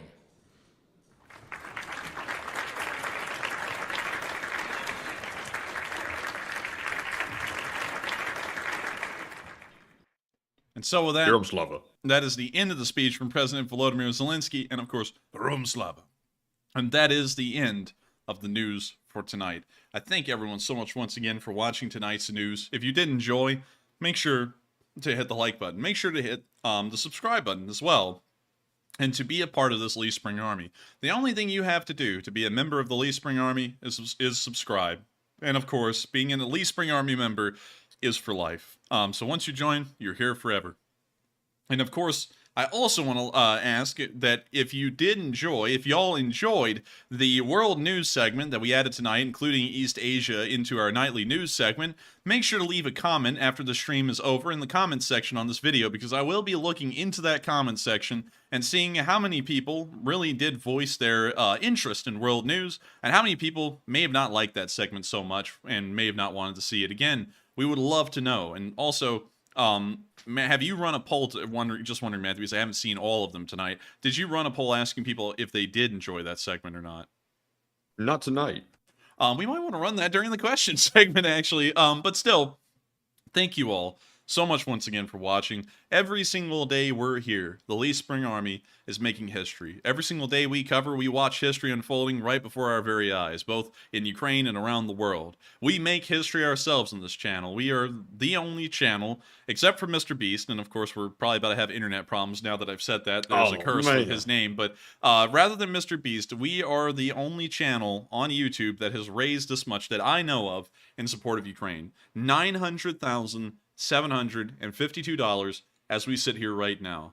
History is being made each and every day, not just by the brave soldiers that fight and defend the country of Ukraine, and the brave sailors and soldiers of the U.S. Army and the Taiwanese Army, or the Republic of China's army, making sure to defend that island. Y'all are also making history here as well. And I have to thank every single one of y'all for being here with me as we cover this news and also creating an amazing part of this war's chapter, which is the great, amazing, and very kind people that are found all over the internet online and also in this Leaf Spring Army community as we help each and every day to try and save as many Ukrainian lives as possible. We will never end the stream as long as this war goes on. This stream will run 6 days a week until the war is over, to make sure that people keep an eye on Ukraine, keep supporting Ukraine, and to make sure to try and save as many lives as possible with the Sunday fundraisers. Thank you all so much once again for watching tonight. And with that, we're now going to let Matthew take over and guide us through those polls. So what do we got, Matthew? All right, so we have several polls to address, but real quick, be sure to answer the poll that's currently running to let us know how you like tonight's format. And also, I saw a live chat I want to address real quick. I saw Forgotten Promise say, this channel is way better than the news stations. And not to toot our own horn here, but today when that missile was heading toward Japan and Japan was going into a panic, I didn't see one single news channel or so-called news channel in America cover that at all. They wouldn't leave their political coverage to cover that potentially World War starting event. And that absolutely blows my mind. So it's good to know that we're actually delivering the news and doing it in a way that y'all apparently like. And I got to thank you so much for saying that as well, because we always have many people in here who love the stream, and sometimes we take it for granted because it's because so many people have loved the stream for over a year at this point. But when you really think about it, this is, and of course we're biased because I run the channel, so of course I think it's better, but it is far better than mainstream news. We get on the mainstream news every once in a while, and we roam around, and we usually roam around to laugh at them. We watch Fox, we watch CNN, we watch MSNBC, we watch CBS. None of them are up to snuff to me. And considering that we actually saw some of these reporters off air somewhere else on Twitter, and we heard the stuff that was being said on this Twitter thing, I was sitting there thinking, this is what these people who run national news listen to, and this is the kind of level that they're on. It's below high school level. I mean, like, these people are into superficial nonsense, and it's not just them. It's also their company executives who make sure that superficial nonsense is pushed out onto the public. And of course, I'm not saying that everything political is outrageous. Of course, it's the thing that everyone's always into, but there's big news going on out there. There's actual stories. There's wars going on. There's people out there who are making maybe world-changing decisions or world-changing events happening before our very eyes. And yet no mainstream news wants to cover any of it. Instead, they would rather make sure to pump up those ratings by creating a rage story, whether it be for one side or the other, and trying to keep people glued to the screens that way. And I'm glad to know that the Leaf Spring Army and the Enforcer channel has never done that a single day in our channel's history. We never will. We will never do that. And so with that, we're now going to be moving on into the polls. All right, so let's address the one that's currently running. Did you like tonight's format? 92%, which is an overwhelming majority, said yes, and only 8% said no. And I have to agree, I really enjoyed tonight's format. Of course, Ukraine will always be covered on this channel no matter what, but I do find it important to include coverage like Taiwan because that could break out into something serious, so it's important to cover it. But Enforcer, what say you? And I've got to say, it's great to know that we've had unanimous support for tonight's format because, of course, Ukraine is incredibly important. We'll never stop covering the Ukraine war, but I do believe that there are very important things going on around the world that don't just affect the United States. That news can affect the entire world. There's a large amount of trade that is conducted in between the European nations and the EU, as well as the United Kingdom, with China, and that, of course, would affect them as well. In fact, the war in between China and the United States over Taiwan would affect the world entire. So, there's no question at all that I find that news to be quite important, and I'm very happy to know that many of y'all did enjoy that news segment. And so with that, I hope that does address that poll fairly well, and we're going to be moving on into the next one. All right, and the next poll we have says, sources say that Ukraine has likely delayed its spring offensive due to various issues, and what are your thoughts? 64% said good, it's better to wait and prepare, 10% said unsure, 14% said I'm mixed on it, and 12% said that's bad, Ukraine can't afford to wait right now. And for me, I'm a little bit confused because I thought that the narrative being pushed was Ukraine has to do this early spring or right now in order for it to be effective. But at the same time, if they're really not ready for it, there's no need to rush to failure. But I wonder how this is going to affect Ukraine's overall war status if they don't do it now. But Enforcer, what say you?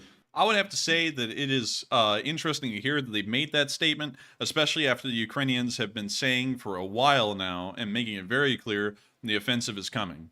I don't really know what to make of it, to be honest with you, because this could be a ploy. It could be a ruse. It could be that they are still going to conduct the offensive. It may be that they're actually calling it off, and all of this was to freak out Russian forces, put them on high alert, and then have them distribute their forces evenly across the line so that way they can try and slow down an offensive wherever it may be coming from.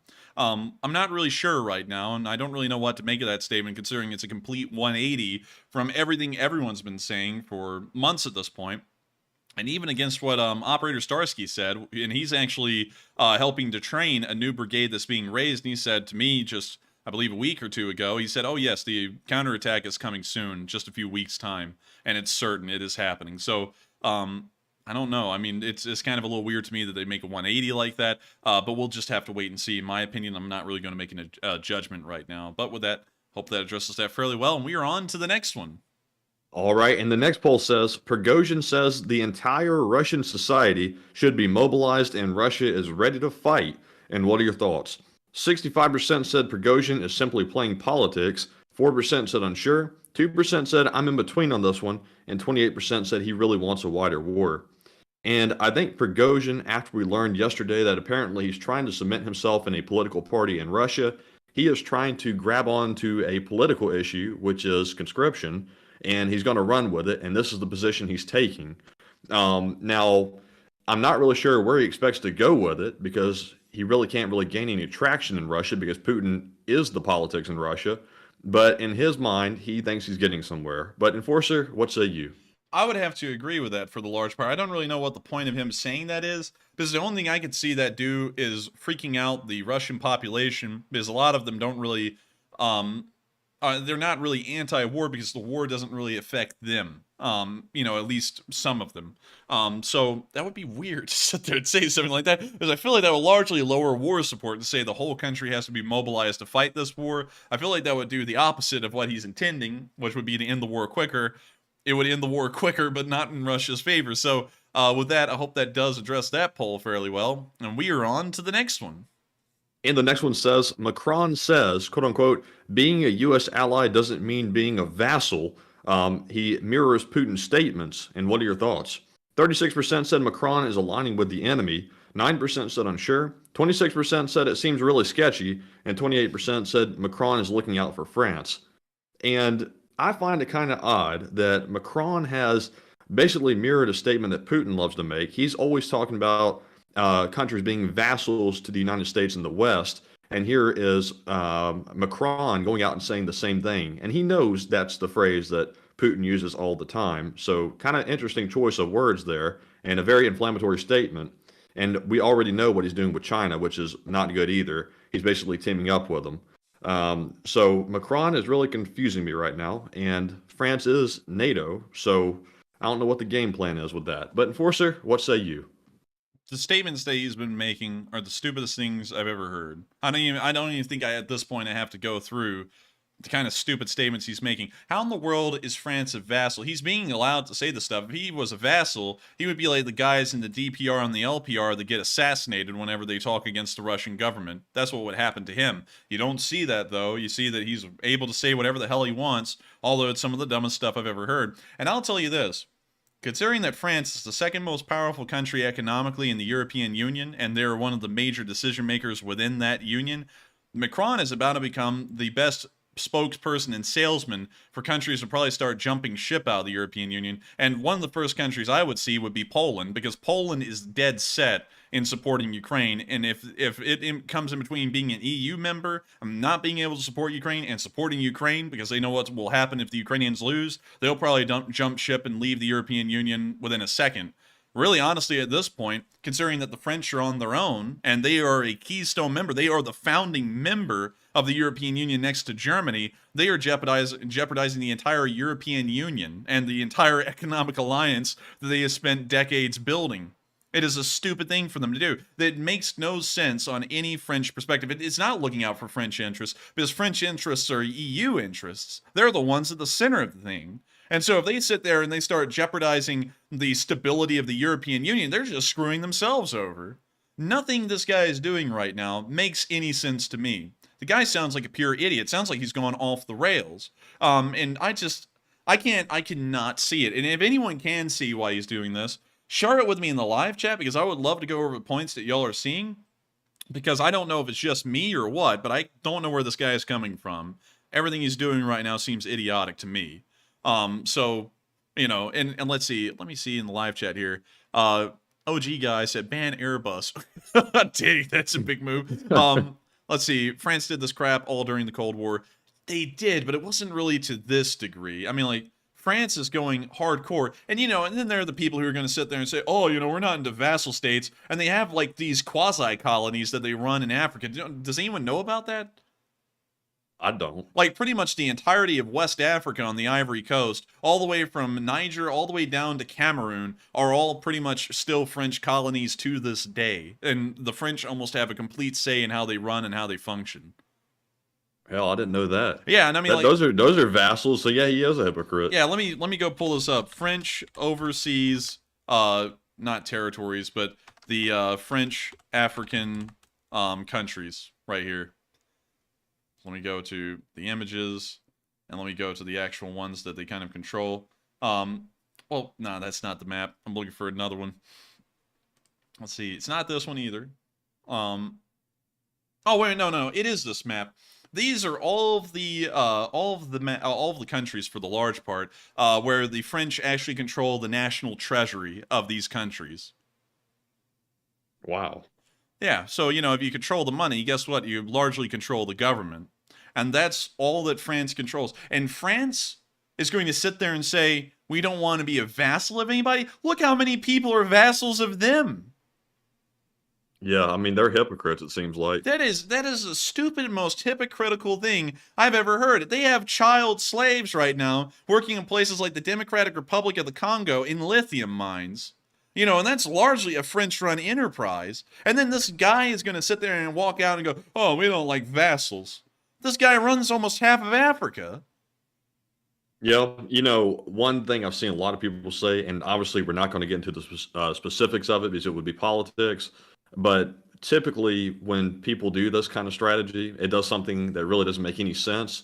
It's typically to distract from something else. So maybe that's what's going on with Macron. Well, you know, it's no secret, you know, in all seriousness, that the French are having a little bit of a political problem, well, more of an internal domestic problem right now. And if anyone's paying attention to French news, they've practically been rioting in France for the past few years over a litany of things. But, you know, of course, we can't get into the exact details as to why or anything like that, because that does become an inherently political topic. But you know, some people who have been saying, the rumor is that all of this is being done as a distraction to that. And I'm not going to say whether that's true or not, but that's at least the rumor going around that Matthew's kind of referencing. But yeah, with that, we're going to be moving on to the next one. I hope I addressed that fairly well. All right, and the next poll says, the U.S. says it will change how they monitor social media to detect leaks faster. And what are your thoughts? 41% said social media is about to get swarmed. 11% said unsure. 22% said it will be quiet measures. And 26% said nothing will really change. And I think on this one, the Pentagon is probably going to overreact. And we're going to see attacks on social media sites by either private institutions, journalists, or someone to try to throw them under the bus and try to take away some of their, I guess, their well-known, like, I don't really know how to describe it. Like, they're going to try to basically take things like Discord. They're going to try to put that by the wayside because they're going to try to eliminate any way for classified information to get out to the public in the same way it just leaked out. Not a good strategy in my opinion, but I think that's what they're going to do. But Enforcer, what say you? It doesn't.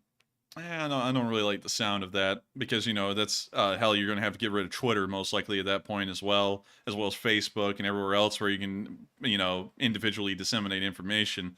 I feel like that's more so of a thing that individuals should be held accountable for instead of the platforms that they're using. Because, of course, you know, if these citizens, say, like in the United States, for example, disclose classified information by the use of a public library? Do we have to go and start shutting down all the public libraries to stop them from meeting there and then spreading the classified information from a table at the library? You know, that would be my question I'd have to ask. But with that, I hope that addresses that poll fairly well. And we're on to the next one. All right. And up next, let me grab that bot real quick. There we go. We got a Chinese bot in here saying that that Taiwan's not encircled. It's not encircled by any People's Liberation Army Navy. What are you kidding? That's not their plan. You know, that's the abbreviation for the People's Liberation. You crazy, man. But anyways, with that, we're on to the next one. All right, and our last poll says, the Pentagon confirms there is a small detachment of special forces at the embassy in Ukraine, and what are your thoughts? 57% said it's only advisors and embassy staff, 7% said unsure, 15% said it could be more than that, and 21% said they probably fight and train with Ukraine. And I'm with the 15%. I think it could be more than that. I think the fact that the U.S. has kind of kept that under wraps until now suggests that it's a little bit more than simply an advisory role. And in my opinion, there's nothing wrong with that because we are against Russia and we should help Ukraine train on the ground in their own country. The only risk of, you know, this information becoming public is Russia might retaliate. But Enforcer, what say you? I would say reread the line. Also, let me see something here. My chat just disconnected. Did yours disconnect? No, mine's still here. Okay, apparently it's a Mac problem. But anyways, the prompt said, Pentagon confirms there's a small detachment of special forces at the embassy in Ukraine. And what are your thoughts? I don't think that's that bizarre. They're most likely not at the embassy. They're most likely helping to train Ukrainian forces in the western part of the country. But I don't find that wild. That's fairly normal. And also considering that they're in a non-combatant role, most definitely, for the most part, it's not that wild. Also, I like how the Russians have no comment on that whatsoever. Because they said, if a single NATO soldier steps foot, 100 special forces guy here in the country, they're just like they're blind or something. But anyways, with that, I hope that does address the poll fairly well. And we are on to the next one. All right, and we're moving into our Super Chat questions. That was our last poll. So, also, don't forget to peep the Twitter, by the way. The link is up there on the top in the announcement banner. The Twitter's here. Peep the Twitter. Always got to peep it. Like, for example, we were on top of that Japan and North Korea missile launch, by the way, and the news didn't even cover it. We're right on top of it, 24/7, real-time news. We're on top of it so well. People want us to come onto their shows where they don't even let us talk. That's how on top of it we are. But anyways, let's get on into them questions. And the first one goes to Randall Smith, who puts in a very generous $50 donation. And he says, if Putler/Russia went as far to use one or few low-yield tactical nukes on or in Ukraine to further test NATO and the world, what does the Enforcer and Enforcer Matt think the actual response will be? And more so, what should the right response be? I believe that the response would most likely be military involvement on the U.S.'s end. We have laid out that biological, nuclear, or chemical warfare will lead us directly into the war, and I don't think that's a bluff, because if we allow the Russians to lay out a precedent like that, either we have to start scooping up every single country in the world and dumping it into an alliance like ours, a defensive pact like NATO, or we have to put that kind of precedent down and fight them right then and there. I feel like we would most likely have to decide to fight them right then and there, because racing to try and beat the Russians into either nuking every other country in the world into submission to join our alliance probably wouldn't be a very viable or very popular strategy with anybody. So we would most likely have to go directly into a war with them then and there. I feel like, although that sounds bizarre, that would be the actual end consequence or the end result of something like that. So what do you think about it, Matthew? I've said since the beginning that if any country wants to start using nuclear missiles as conventional bombs, we should prevent that at all costs. We cannot allow nuclear missiles to become the go-to weapon if a country wants to devastate. For example, Russia wants to try to get Ukraine. We can't allow that to happen. And I think that NATO and the world should respond very strongly to it and basically feed Russia its own medicine back to it. And I would agree with that completely. And so with that, I thank you so much once again for the wonderful support. I thank you so much for helping this channel to keep on running, because of course, the Leaf Spring Army is the front line in between this channel existing and not existing, and we are extremely grateful to everyone who helps us to keep this thing rolling. And so with that, thank you once again. I hope that does address that fairly well, and we are on to the next one. And the next one is from Randall Smith again. He puts in another $50 donation. And thank you very much, Randall, for the very generous support. He says, and more so, what the right response should be. Do we have the resolve to not allow one man to initiate mutually assured destruction? My opinion is to unleash everything less nukes and chemical warfare.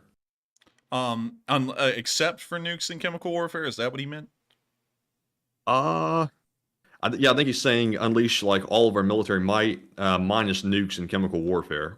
I could agree with that. That was actually our standpoint on the first one, so we agree with that wholeheartedly. I don't think that that kind of precedent should stand, because the only time nuclear weapons were used in history was on Japan by the United States. And once we realized the destructive power of some of the smallest nuclear, well, in fact, they pretty much are the smallest nuclear weapons. They would be considered very small in the modern day, were used on Japan. We realized the kind of damaging power that a single nuclear weapon can have. And imagine thousands of them being used in a mutually assured destruction event, or even using tactical nukes, which are almost the size of the little boy and the fat man that were used on Japan. So with that, thank you so much once again for support, Randall, and helping this channel to keep on running. You've been incredibly generous tonight, and we thank you so much, because you know, of course, it means a lot to us that people don't forget about us and help us keep this thing running, because y'all are the only way we can keep running. And I always want y'all to know, and that's why we always call out every single super chat, because we are incredibly appreciative that y'all decide that we're worth supporting. And so thank you so much once again. I hope we addressed that fairly well, and we are on to the next one. All right, and up next we have a $25 super chat from Confarelli, and it's good to see you again, Confarelli. Hey, Confarelli! He says, reporting for duty at the firehouse with the guys, aka new LSA recruits, and keep up the good work, and Slav Ukraine. New LSA recruits? We're spreading, Matthew. We're spreading. He's got them all around the TV, and they're all watching. And if y'all all could, please put a long live the LSA in the live chat for us over there. And it's good to know that we are starting to integrate the fire departments into the Lee Spring Army. I think that's great. And what better group than people who run straight into burning buildings sometimes to save people's lives. I think that's a great group of folks to have in the Lee Spring Army, and we're more than happy, Confarelli, to have you here. Of course, tell Bobby I got a story to tell him. He'll know what that means. And also, thank you so much once again, Confarelli, for supporting this channel and helping us to keep this thing rolling. It is so cool to know that you were introduced to this channel from one of my friends in the reenacting group, and also that you've enjoyed it so much that you're spreading it around the world like a disease. So with that, wow. Thank you. Thank you so much once again. I hope we addressed that fairly well. And we are on to the next one. And the next one goes to John Webster, who puts in a $20 donation and says, Drone Fund number 2, ? Thanks for all that you two do, and keep up the good work, and live chat question, please. And thank you so much for the support, and thank you for helping this channel to keep on running. When we heard about the 231st Battalion watching this channel, they wanted a drone. We wanted to find people who would help them to get a drone. You know, and when we said that to y'all, we didn't expect that there would actually be people throwing in super chats for a drone fund. But luckily, in the end, it did get used, because we are having to get the drone ourselves. I'm pretty much paying for it. And so, well, I am. It's not pretty much. I am paying for the thing. And it's not cheap. That thing is not a cheap drone. And of course, we'll be sending it over to Ukraine. But I think, regardless whether it's a cheap drone or not, those guys deserve it. They are over there facing certain death nearly every single day and keeping at it for over 413 days at this point. They're unbelievable. It's a true feat to think that soldiers like them have been on that front line for so long. And if I have to sit there and spend my own money to help them to that degree, of course, y'all never see it on a Sunday fundraiser, but it is being sent over there, and y'all see the video of it later on. I think that is certainly worthwhile. And I've got to thank you so much for supporting this channel, so that way we can keep on doing what we do, being the enforcer that I am, and Enforcer Matt like he is as well. And thank you so much once again for enjoying this channel. And so with that, didn't he want a live chat? Yes, he did. And the live chat question, sponsored by John Webster, goes to Sax2, who says, any more on the U.S. sanctions on Viktor Orban today? I haven't heard about any sanctions on Viktor Orban today. Matthew, have you? I personally haven't either. So unfortunately, Sax2, I'm going to have to declare ignorance on that one, because I don't think I have enough information to really comment on it truthfully and actually have my information correct. And so with that, I hate that we can't really answer that live chat fairly well, but thank you so much once again for support in believing in this channel and what we do. And with that, we are on to the next one. All right, and up next, we have a $20 super chat from Hardwater Channel, who says, Twitter, hashtag Leaf Spring Air Force, hashtag Leaf Spring Army, arm patches I made for y'all. Slava Ukraine, NAFO also got drone-fied squadron, and let's go. And let's go! And thank you so much for the support. And really cool to hear that you made Leaf Spring Army and Leaf Spring Air Force patches. The coolest patch we ever got, though, was from the 231st Battalion that actually put Igor on their patch.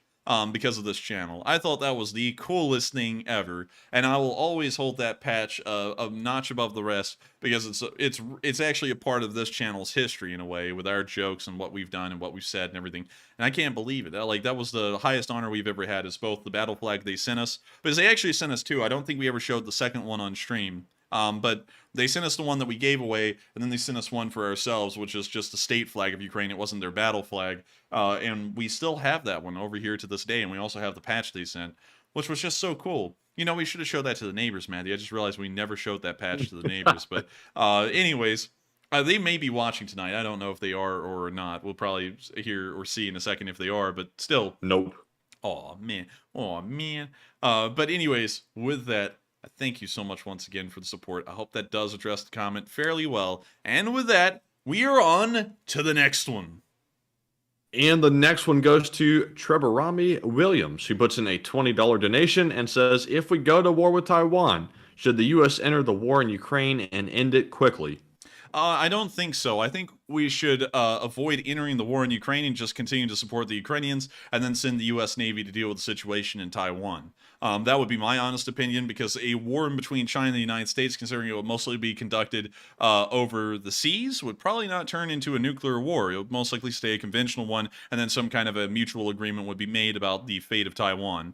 So in my opinion, I think that would be a better way to go about things than getting into Ukraine, because the Russians would freak out and they probably would go nuclear. And the Chinese, the chances of that, in my opinion, with the Chinese would be a little lower. And so with that, I hope that does address that fairly well. I thank you so much once again for the support. Really good question as well. It's a more of a grand strategy, big picture question, and I really like that one. But with that, we are on to the next one, and thank you once again. And up next, we have a question from Hokey Redneck, who puts in a $20 donation and says, Enforcer and Enforcer Matt, do you think, well, wait a minute, do you still think we won't be at war with China before the end of the year? That one's on the fence for me, because it looks like a very tense situation right now. And, you know, and I'm usually the one to lean on the side of, if you hear the clopping of hooves, is a horse, not a zebra. But at the same time, I also said that about Ukraine, and I ended up being wrong. The war did begin, you know, and we're still here to this day covering that war. So, you know, I don't always want to sit there and say a war isn't going to happen, but at the same time, I don't want to be one of those fear mongers that sit there and go, oh, it's happening, you know, like it's the WWE Slam Down or something. It's happening this Saturday night. So, you know, I don't want to sit there and say that either, because it may not happen. It may just be that it gets very close to it, and then it doesn't happen. So, I'm kind of on the fence on that. I honestly have to tell you, I'm a little bit of a 50-50 right now, Hokey Redneck, as to whether a war will happen by the end of this year or not.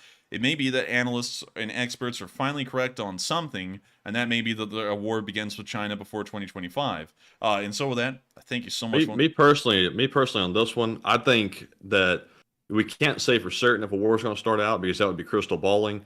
But I would say that the odds are probably more toward a war probably starting before the end of the year, if I'm being totally honest from my perspective. But I wouldn't say it's very likely. I would probably say it's likely, maybe 60% likely. But it's definitely not looking good in my opinion. And I would say it's not really looking that great either. But once again, I don't ever want to say that a war will begin, because it's really hard to tell whether one will begin or not. Kind of like with Ukraine, a lot of people didn't really expect that war to begin because it made no logical sense for it to actually happen. And then we're here now. But with that, I hope that addresses that fairly well. And we are now on to the next one. But thank you so much once again for the support, Hokey Redneck. And I hope that answers the question fairly well. All right. And up next, we have a $20 super chat from Enforcer for President, who says, Enforcer for President 2040 and LSA for life, and take one from the chat. And thank you so much for supporting my presidential candidacy in 2040. Of course, I'll remember everyone here. This will probably become a part of my story, and I'm sure, Matthew, that there will be, some political ads made at that point in the future. He supported the Ukrainians or something like that. Or, you know, he sat there and bashed people who bashed him or something like that. You know, it'll be something, you know, something out there. But anyways, I hope that if I ever do become the president, and I'm, you know, of course, always shooting for that, that I'll be a good one, and hopefully lead the country into more prosperity than we already have. It's in, you know, and of course everyone's always talking about, oh, you know, it's in a bad shape or it's a great shape. Country is not in a bad shape. It's not Great Depression levels of shape, which was honestly the worst it's ever been, really, rather than the Civil War itself. But you know, hopefully I can make it pretty good. You know, hopefully it'll be better before, well, by the time I left it than I was entering it. But still, gotta thank you so much once again for the support and force for president and always backing up my bid to be the president in 2040. And so with that, thank you so much once again for the support. I hope that does address that fairly well. And with that, we are on to the next one. All right. And also, they did ask for a live chat question, so we will grab that. But also, Enforcer, I think it's better if you go into office and take over a bad situation, because you can only really get better from there. If you go in with things being really good, it can easily go south. Like, but I don't know. You'd prefer to inherit a good one? I would prefer to inherit a good one, because that means a recession would be around the corner, and try and mitigate that recession to being minute, and then starting an economic return. I mean, you know, however the economic return has to come around, do it. And then you can go out as a one or a two, really a one-term president. That would really be my goal, is to just be a one-term president. Because a lot of presidents will do this. They'll half-ass the first term, and they won't really do much. And then they get voted in the second term, and then they do the craziest stuff you've ever seen. That, like, you know, it's just, it's like far to the extreme in either direction. I say, you go in the first term and you go all out, and you either survive that first term and go into a second term still going all out and getting everything you want done, or you just end up being a one-term president. That would be my philosophy. Instead of just sitting around trying to collect a paycheck and be a president for 8 years, either do everything in 4 years, or do even more than everything in 8 years, or just be a 4-year president and do everything you wanted. So, you know, that would be my opinion on it. And I see some people, I see Hokey Redneck saying, be a such and such. Well, that's for a later time. That's for a later time. But still, with that, we are on to the next one. But thank you so much. Wait a minute, hang on. I don't even think we didn't even get to the live chat. Yeah, we didn't even make it to the live chat. You threw me off, man. Oh man, I'm telling you. But anyways, let's get to the live chat. All right, and the live chat sponsored by Enforcer for President goes to Private Public 77. Who says, do you guys like the new Taiwan Air Force patch of Winnie the Pooh being punched in the face? I love that thing. And yes, I love it. I love it. I thought maybe that was one of the coolest patches I've seen. I like the one that says we're open 24/7 at the top of it too. Yeah, like, show a picture of that one. No, let me see if I can find it. Winnie. It's on the Twitter. Oh, it is? Peter, the Twitter's here. So let's go to Twitter. And let's go to the profile. 4,859 followers. Quite a following. Quite a following. So let's go down here. An alert. Interesting. Let's see here. Let's keep on scary. Going. Oh, nutsack. Oh, no, lotion. Hey. But anyways, let's keep going. Dang, man, you tweeted a lot today. I didn't realize you tweeted this much, and I looked at it earlier today. Where in the world is it? These are from yesterday. Scrolling down, you'll see it. Keep going. Oh, here we go. There it is. Man, dude, Winnie we the are Pooh open literally 24/7. Dude, Winnie the Pooh literally got the snot knocked out of him. Like, you can see the snot right there. Dang, that thing. Spit. Yeah, that thing is going for it. I gotta say, I love that patch. And also, some people just don't get it. I call Taiwan the Republic of China. Not because it's the nerdy thing to call it, but because it is the Republic of China. You know, and I don't know if people don't get it or what, because I try and explain this a million times. The People's Republic of China and the Republic of China are two separate things. Kind of like the Republic of Korea and the Democratic People's Republic of Korea are two totally separate countries called North and South Korea. The Republic of China, in my opinion, is the legitimate ruler of China. The People's Republic of China, to me, is illegitimate. It should have never existed in the first place. We should have stepped in during the Civil War in 1946 to 1949 and supported the KMT. We should have never allowed the communist Chinese to gain control of the mainland, where we later on had to fight them in the Korean War. We later on tried to make friends with them because they were kind of a little, a little unfriendly with the Soviets, and now we have this monster that we see today, and we're having to sit here and go, well, technically, we support Taiwan's sovereignty, but we don't really legally recognize their sovereignty. That type of stuff is stupid. We never should have made it to this point today. If I was the president in the 40s, I would have sat there and started a lend-lease with the KMT, or the Republic of China back then, and made sure that the communists never got in charge. But nobody cared about China at that point, because China wasn't as important then as it is today. So everyone just let that happen. But still, getting off of that. Look over there on the right. That comment from Armin right there, the Winnie the Pooh. Think. That's what Xi should be doing right now. Go ahead and think. But man, I gotta tell you, he's thinking. I mean, Xi is thinking right now. He's like, where's that honey? But anyways, let's see. I have to read. Should I end the world now or end it later? Think. Should I start a war now or later? Think. But anyways, I love the patch. To answer that question, love the patch. And so with that, I hope that does answer that fairly well. Thank you so much once again for the support and Force for President and sponsoring that live chat. And with that, we are on to the next one. And the next one goes to Randall Smith once again. He puts in another $20 super chat. And thank you so much, Randall. And he says, LSA, enough said. LSA, enough said. You said it like it is. And I got to thank you so much for the support to the Lee Spring Army and helping us to keep this thing rolling. Because, of course, Sunday fundraisers are amazing. And that's what this channel really does live for. But, of course, support through the week is very important to us as well and keeps us alive behind the scenes, helps us to get the coffee fund, helps us to keep the donut fund running, helps us to have pizza, helps us to go to college, helps us to do everything we have to do behind the scenes to make sure to keep this show running. And I thank you so much for backing the LSA and making sure that we can keep this thing rolling. And so thank you so much once again. LSA for life. And with that, we are on to the next one. And the next one goes to Randall Smith yet again. He puts in another $20 donation. And he says, Enforcer Matt, a haha moment poll. Who is the real Patrick Swayze of Ukraine's Red Dawn? Igor!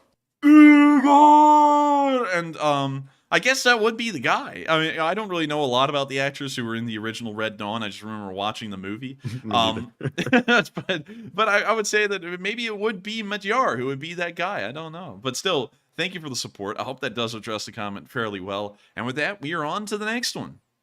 All right, and the next one goes to, guess who? Randall Smith yet again, and he puts in another $20 donation, and he says, shout out to the real Leaf Spring Army, my people.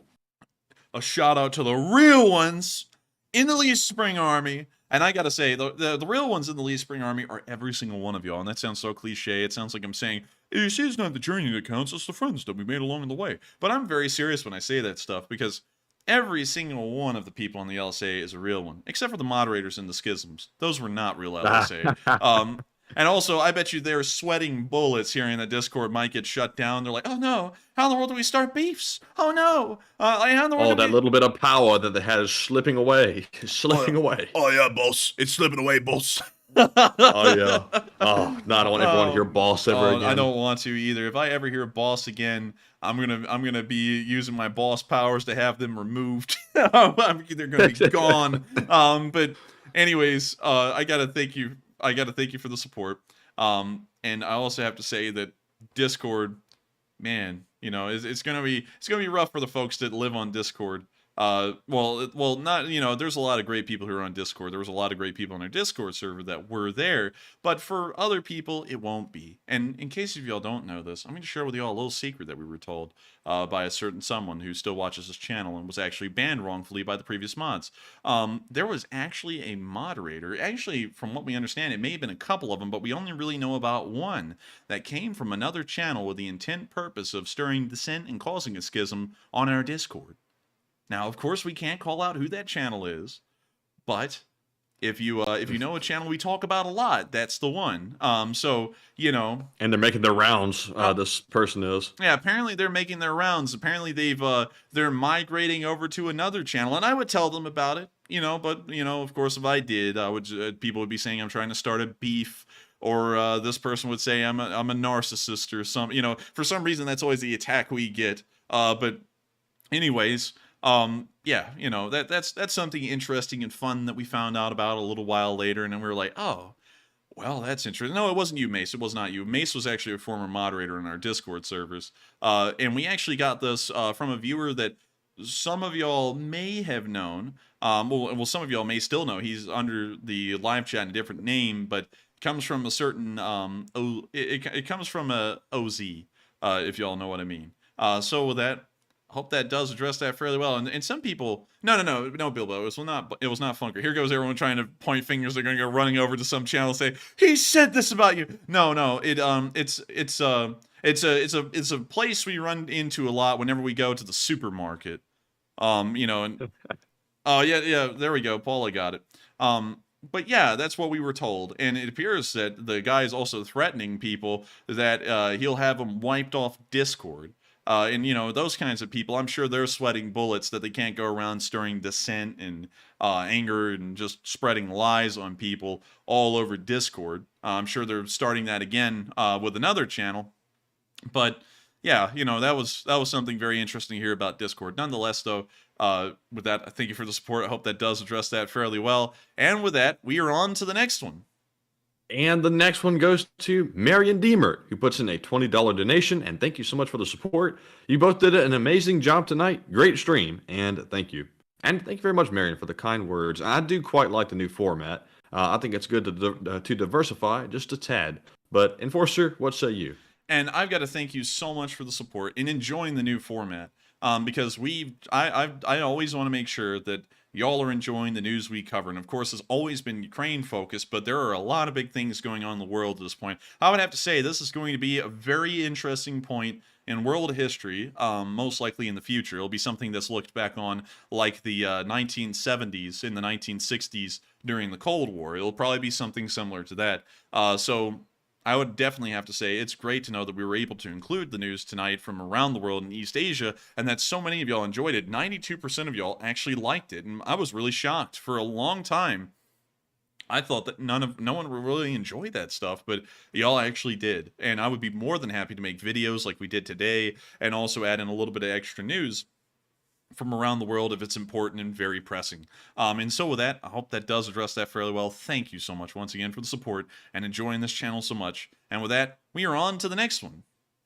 And the next one goes to Critical Mass, who puts in a $20 donation. And it's good to see you once again. I think you've been absent for quite some time, but I do recall that a few months back you were on the channel, if I remember correctly. Reread their name again?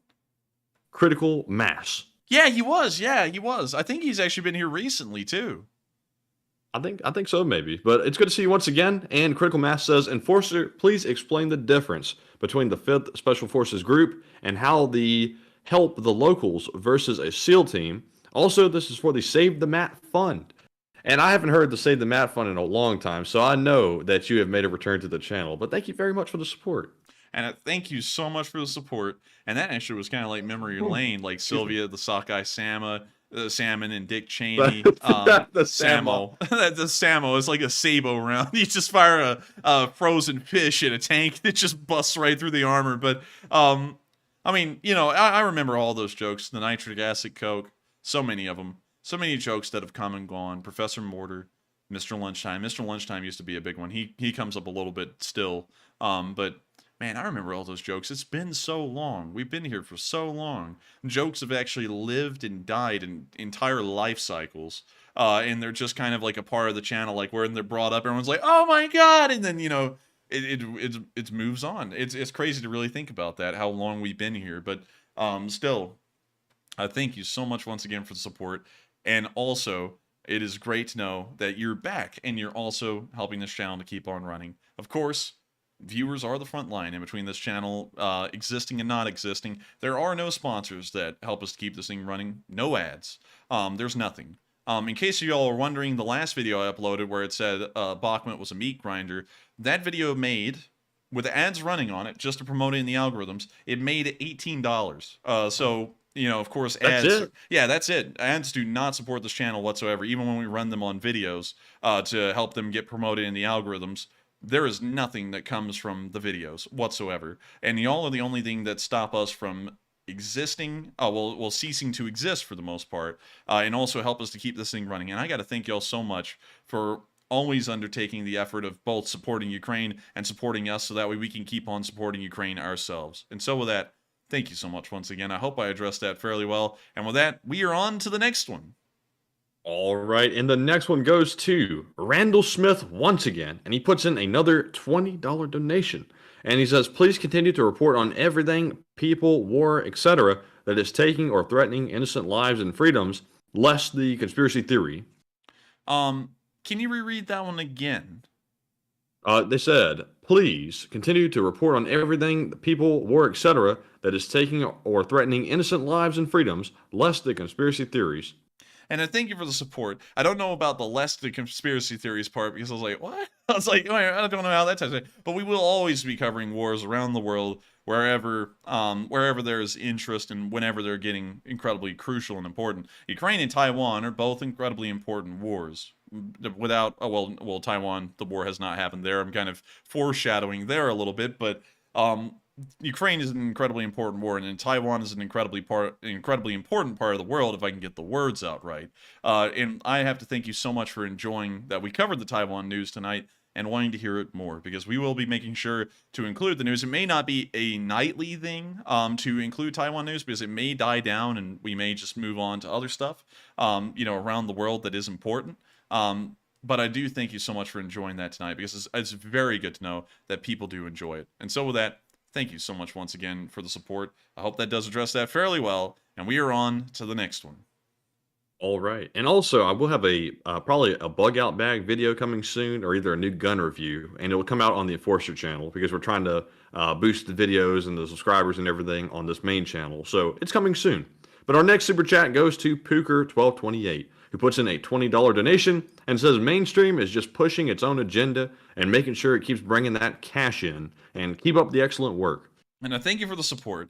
And that's what we see, and that's something that I find very interesting, is that you can tell that these channels, the mainstream news channels, cover what they do, not because it's the news or not because it's important, but because it keeps the ad sponsors there. And that's one thing that I'm so happy, because, of course, Super Chats do support us, and people have made the argument ever since the first schism that we run this thing entirely for cash as well, and that's not true, because if it was, why in the world would we not have sponsors, ads, memberships, and all that other stuff that you could do to monetize this thing? We don't.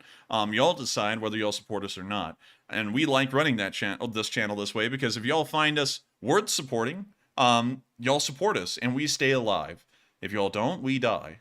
So, I think that's a great way to run a channel, instead of what the news does, which is where they go, okay, how in the world do we appease our sponsors so that way we can rack up the money from the ad slots and run as many ads as possible and not really cover any news? That's how modern news companies work, and I think that is really scummy. I think that's the worst way you can run news, because it's not news inspired anymore. It's not actual news. It's just trying to make sure that you fill in ad slots with high-paying ads. I mean, you can go, I can promise you this, you can go to the news networks now, and they have gotten their niches down so dang well. They only run like 3 ads per ad segments. Like, name a channel, I can tell you exactly what ads they're running. Like, they run so much, and there's so few companies that actually sponsor these news companies anymore, that you can name like the 3 ad sponsors they have right now.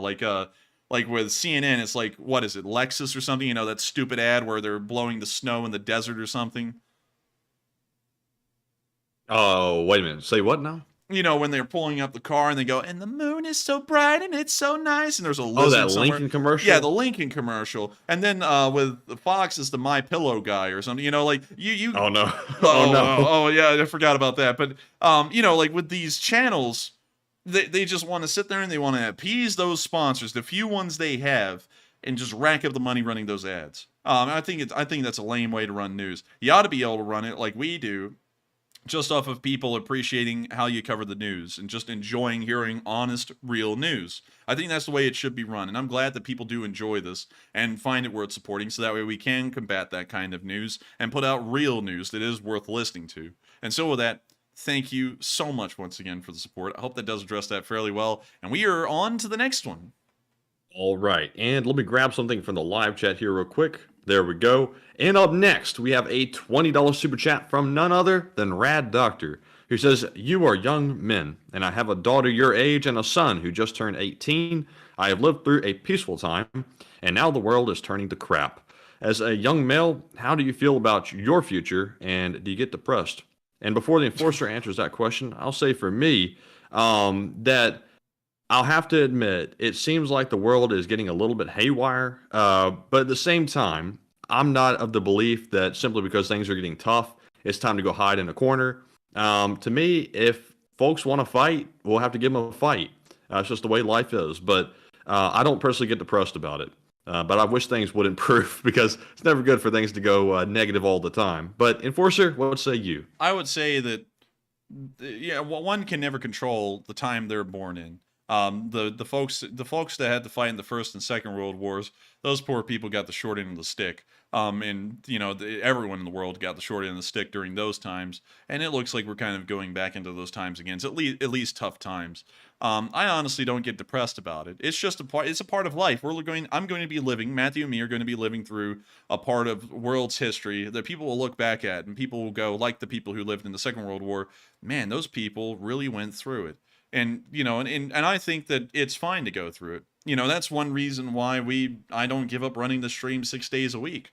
You know, it's a tough world out there. There are people overseas right now that have it worse than us. We're sitting inside of a house right now, and I have a fan running in front of me because there's no ventilation in this room. And that's the worst of my problems, really, running the show, rather than headaches and just overall tiredness. There are people in Ukraine right now who are getting bombed by the Russians. They're getting killed by them. They're getting shot at, and they have it far worse than I do. And I don't ever think, you know, oh man, it's going to be so rough, and, you know, woe is me, and, you know, I'm going to cry about it. There's no point in crying about it. Might as well just face the thing head on and try and fix the situation the best you can. I mean, there's a lot of people out there who cry about everything. I mean, there's people out there who say they support Ukraine and cry about it every day, but they've never done a single thing to help out, whether it be donate to a fundraiser that helps out people in Ukraine or anything. And I feel very happy, and this is a part of how I deal with the world being the way it is, as tough as it is. I feel very happy that I'm out here doing everything I can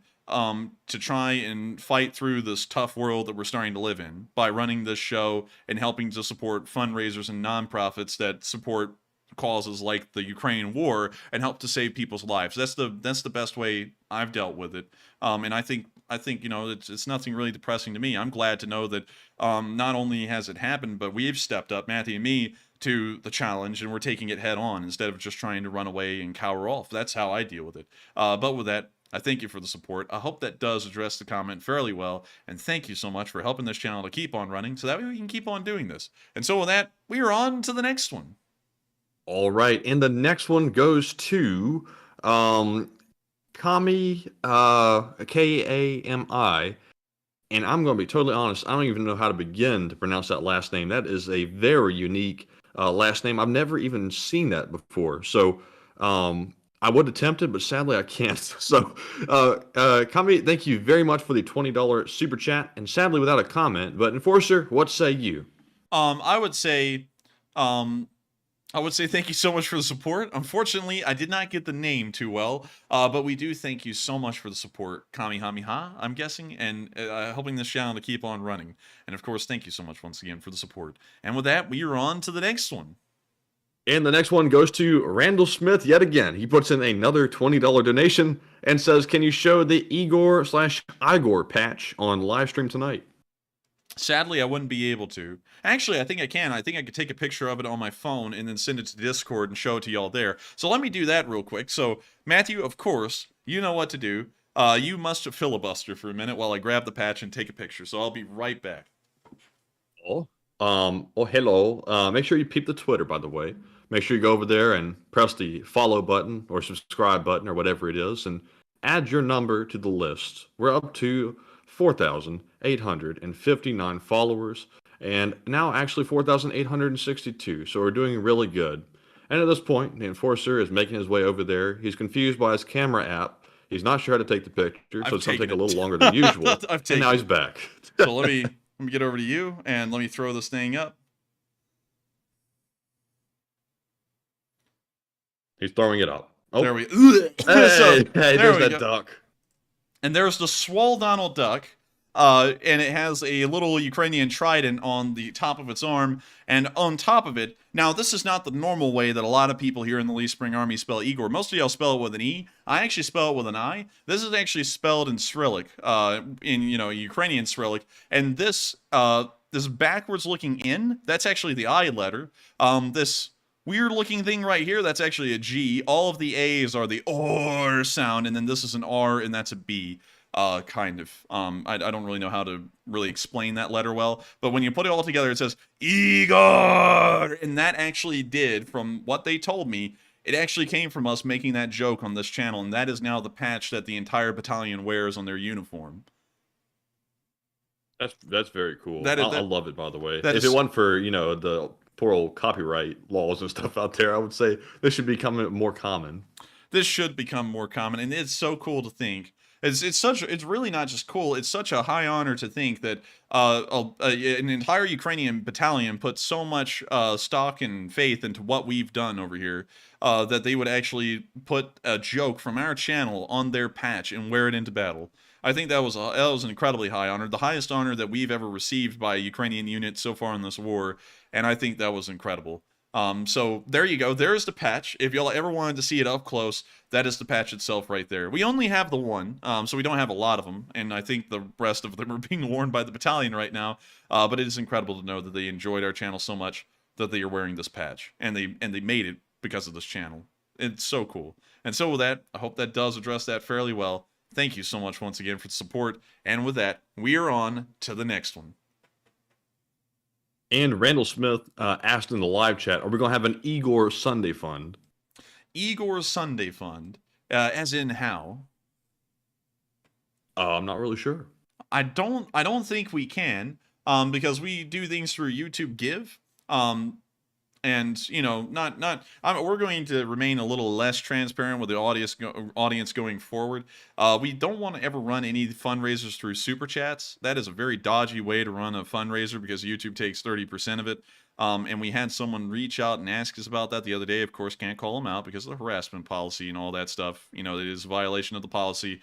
But that is a very questionable way. And then on top of that, this guy is violating the gambling laws of the United States because he said the highest super chatter, so you know, the person who sends in the biggest super chat to him wins something. And I'm like, man, that is, like, you know, that's questionable. He also never responded to me either after I sent a response to him, so he just went totally dead silent. And we told him no, by the way. We're not going on that show. We're not plugging very politely. Yeah, so sadly we can't really run an Igor fundraiser, but we can run Doctors Without Borders. They were ecstatic with how much they helped us raise on the year anniversary fundraiser when we gave away their flag, because we raised $64,000 in support of Doctors Without Borders that night.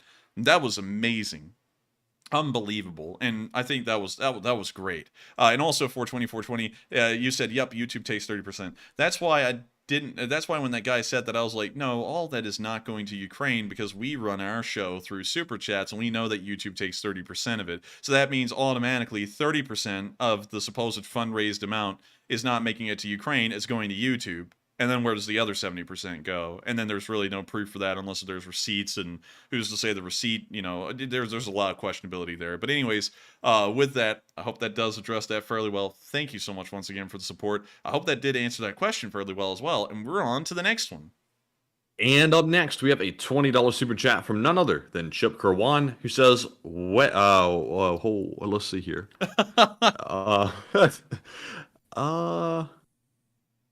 He says, 1 year Moskva sinking Friday, April 14th, 2023. He puts in the rocket ship emoji, the big wave emoji, the little TNT with the fuse going off, an anchor, and skull. And I thank you for the support, Chip. And you are correct. It's almost going to be a year anniversary from when the Moskva sank. Who can believe that happened a whole year ago? For some reason, it seems like the Moskva was sunk like in autumn of last year. It seems like something that's still fresh in everyone's minds. It's been a whole year now since the Moskva went to the bottom of the sea. And I think that's great. What a wonderful anniversary that we're going to be having, I think, tomorrow or the next day. Yeah, it'll be tomorrow, actually, because it'll be the 14th Ukrainian time, which means that it'll be the 13th over here. But that'll be the year anniversary since the Moskva was hit and sank by Neptune anti-ship missiles. Incredible. And so with that, thank you so much once again for the support and reminding us of that, Chip, because we'll be making sure to make a big deal out of that tomorrow. And so with that, we're on to the next one. And thank you once again for the support and helping this channel to keep on running. All right, and the next one goes to Arnie Young, who puts in a $59 donation. Very generous, Arnie, and thank you so much. Arnie says, inside joke. Here's an extra $9 for Matt for lunch. Thank you, Arnie. Thank you very much. He says, what are your guys' thoughts on the leaked docs that said Egypt was going to supply Russia with 40,000 missiles? It was on Denny's stream one day ago, and keep up the awesome work. You guys are great. And I thank you so much for the support, Arnie, and also giving Matthew an extra $9 for lunch. What are you going to get with that $9, Matthew? One Five Guys burger? Yeah, I could. Oh, actually, that'd give me a Five Guys burger minus $1. Oh, we're coming up because short. It's 10. Yeah, we're up short. I can't even get a hamburger for $9. I mean, I get no respect around here. I get no respect. I'm telling you, man, I get no respect around here. I went to the hamburger shop the other day and I said, hey, I want a hamburger. And they said, oh, yeah, well, you look like you've eaten too many. I was like, oh, man, I'm telling you, I get no respect around here. And then I went to McDonald's and they said, here's a Big Mac. And it was a small size of a Krabby Patty gummy bear. I get no respect.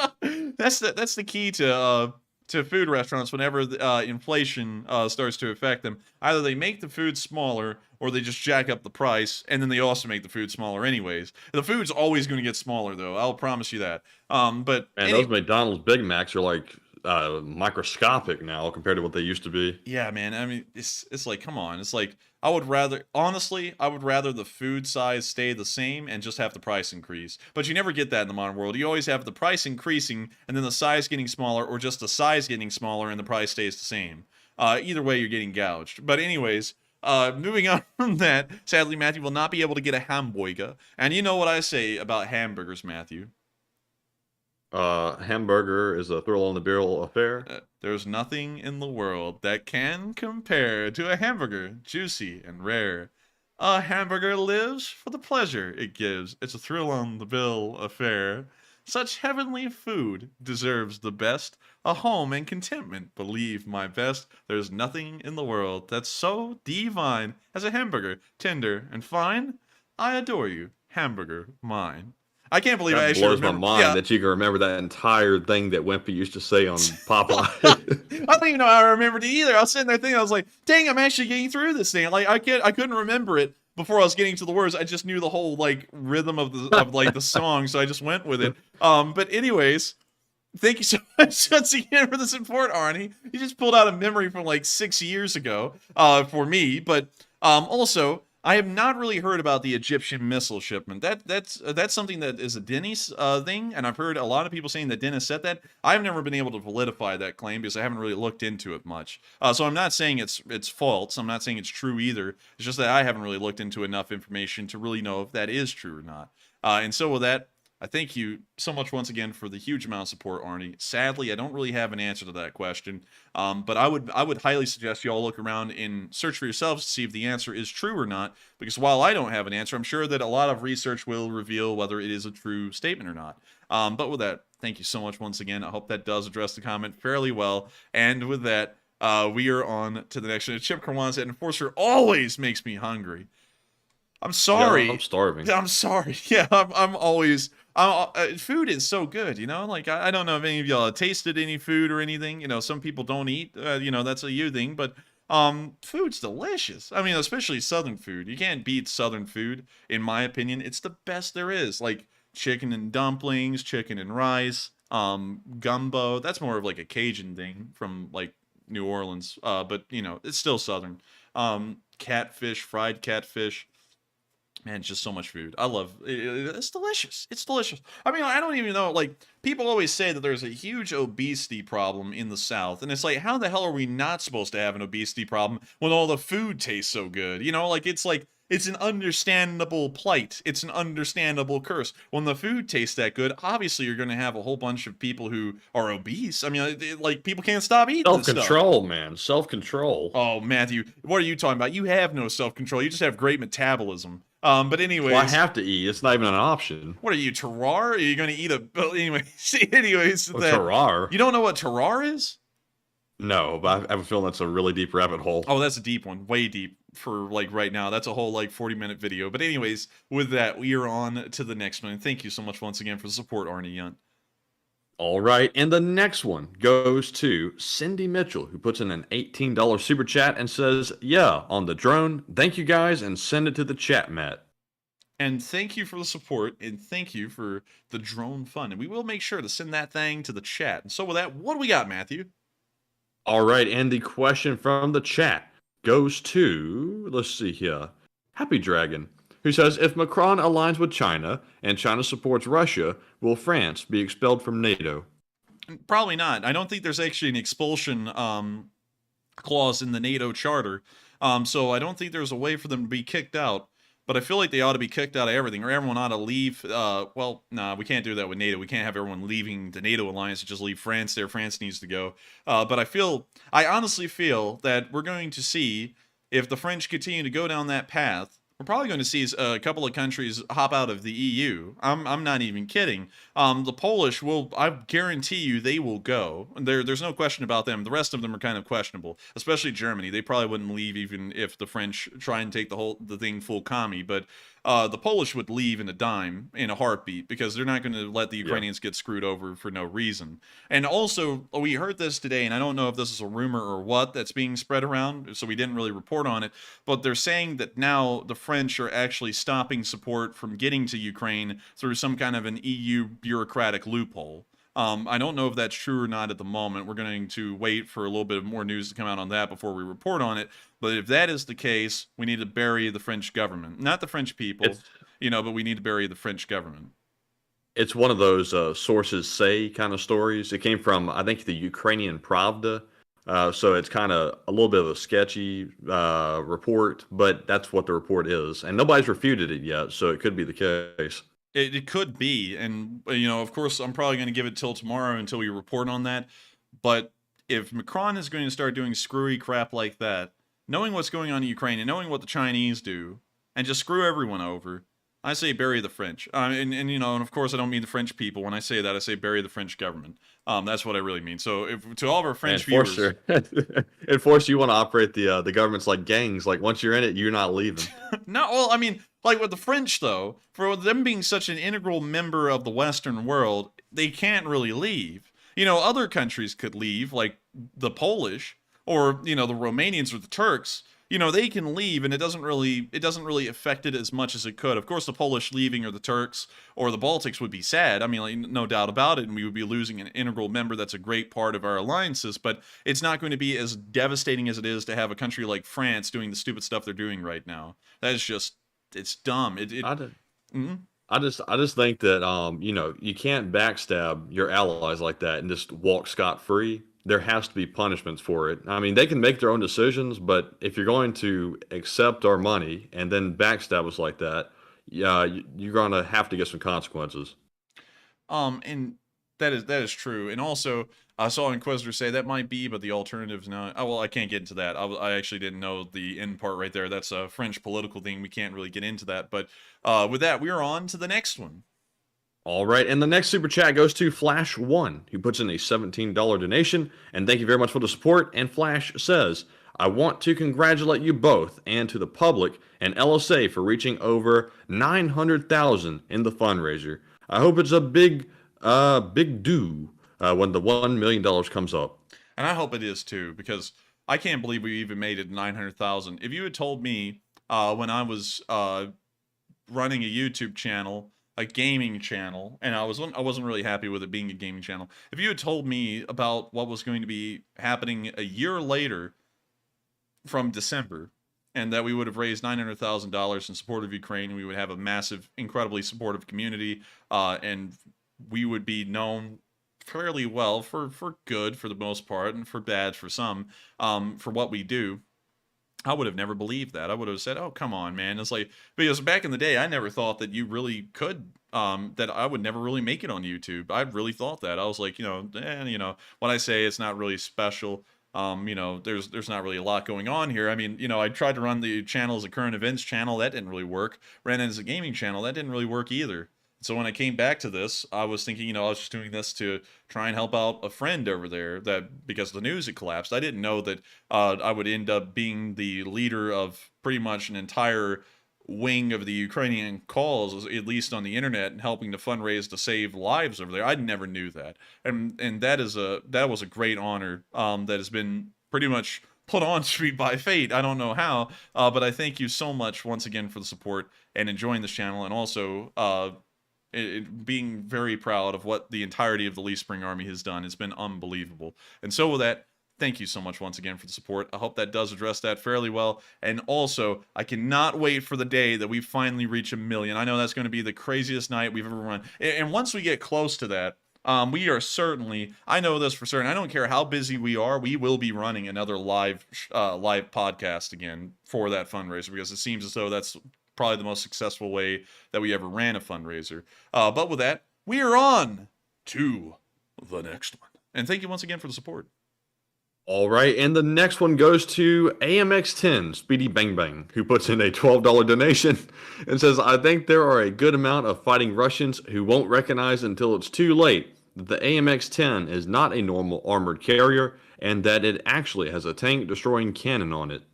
And I think it'll be, I think it will be too late for those people. They'll be looking at that quack-looking duck thing from France, going, "Oh, look at that thing! That thing looks stupid," and then they just get blown away. But yes, I would think that they would be making a mistake if they went head-on against an AMX-10. And so with that, thank you for the support. Hope that does address that fairly well. And we are on to the next one. All right, and the next one goes to Psyops. He puts in a $10 donation, and thank you very much, Psyops, for the support. He wants to demand that I be given crayons to draw on the drone box because Matt loves playing with boxes. Thank you, Psyops. Thank you. He just outed you. I do appreciate it. But still, thank you for the support. Where's Psyops in the live chat? Where's that band?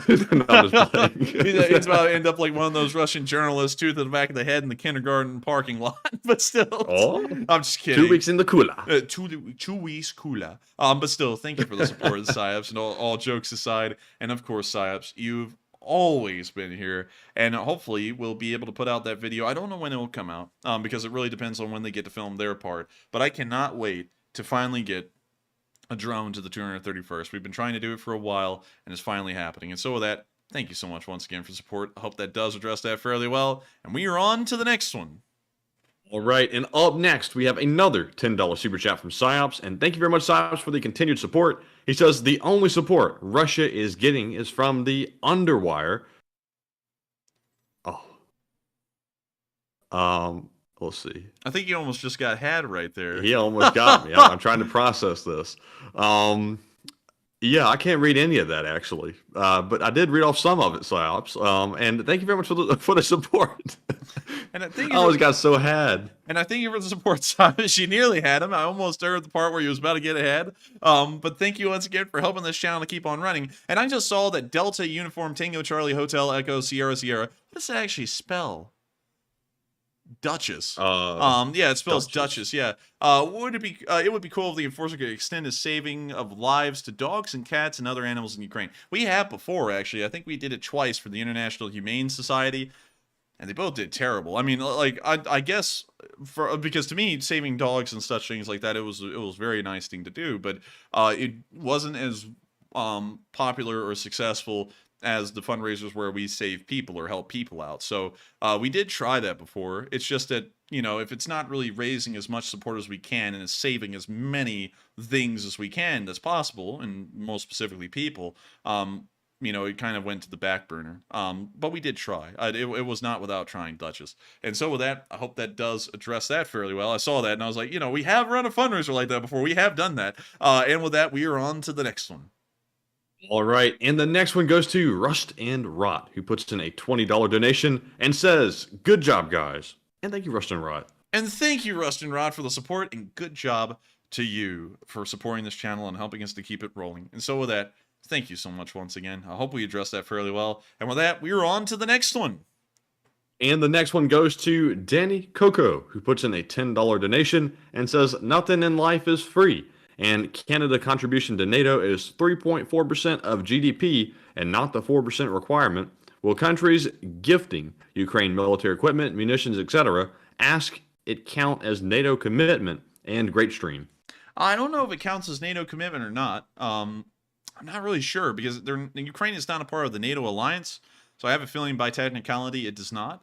But it is good to know that they have provided so much in support to Ukraine. That is great to know. And so with that, I hope that answers that the best I can. Thank you for the support and helping this channel to keep on running. And with that, we're on to the next one. And up next, we have another super chat from Psyops, who puts in another $10 donation. And let me scan this real quick. Let's see. He says, did you know that the Chinese built a ship called the Junk? I see nothing much has changed. The Junk boat. You can buy me That's a boat. The only time one of their boats have ever been named accurately. The Junk. There it is, the Junk. Man. The Junk. Look at that junk. Man, that's junk right there.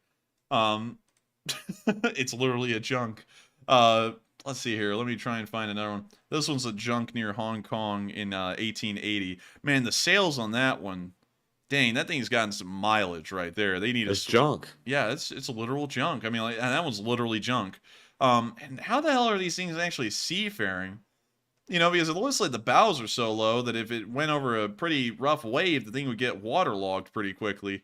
But I don't know. Maybe I don't really know a lot about Chinese shipbuilding, but yeah, I mean, like, this thing's literally junk. So with that, I thank you for the support. I hope that does address it fairly well. And with that, we are on to the next one. And thank you once again for pointing that out, because that's true. It looks like a cheap, like, off-brand pirate ship replica or something. It looks like a Wish.com, like a... What the hell were those boats called from the Middle East? Middle Eastern boats in the Middle Ages. Let me see if I can pull that up. Middle Ages. Here we go. Medieval ships. Wait, was it the Bakhmut? Wait, Hokey Redneck said, was that a buy me a boat reference? And yes, it was, I think. Yeah, you buy me He got a it. He boat. got it. I'm glad that someone finally got that, because we said that like hundreds of times. But here's the one I'm talking about. It looks like an off-brand bagla, which came from the Middle East during the Middle Ages. It looks like an off-brand one of those, and this thing looks way better than a junk. In my opinion, it looks better. So It that looks sleek. Yeah, it looks sleek. It looks fast. And actually, it was so fast and it was so effective that this thing really inspired a lot of Western, like European shipbuilding. And due to the technologies that were used on the Bagla, that helped the Europeans to finally sail all the way around Africa into India and also to the Americas for the first time, thanks to the sail technology that was used on this one. I forgot what these sails are exactly called, though. They're ones that, like, don't directly get hit by the wind, but they get hit from the side or an angle or something. I forgot what those are called. But anyways, I thank you so much for the support and pointing out the whole junk thing, because it really is junk. And so with that, we are on to the next one. And thank you once again. And the next one goes to CH, who puts in a $10 donation and says, imagine this. Fast and the Furious 13, Ukraine. But instead of supercars, they got tanks.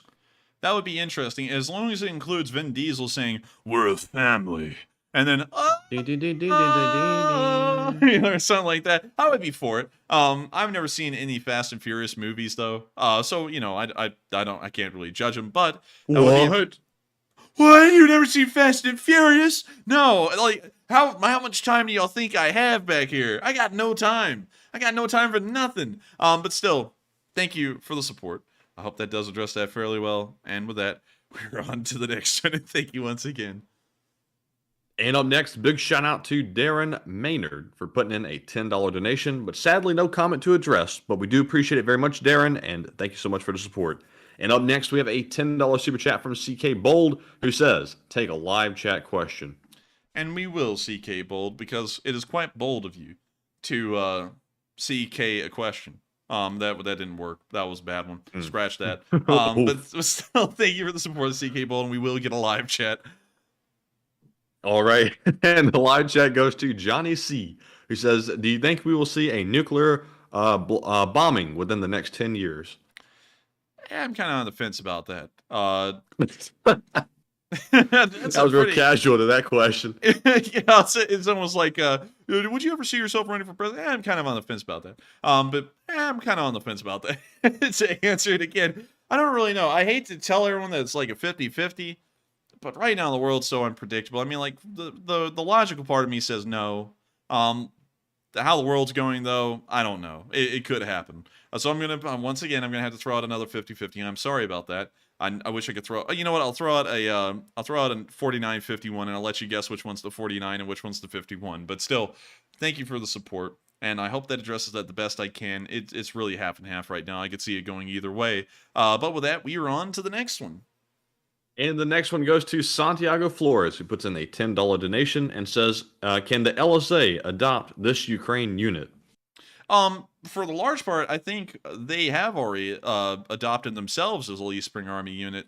And what I was thinking would be really cool is if we were able to make them a battle flag for the Lee Spring Army, which is why we had the flag design competition on the year's anniversary of the stream, and then someone won.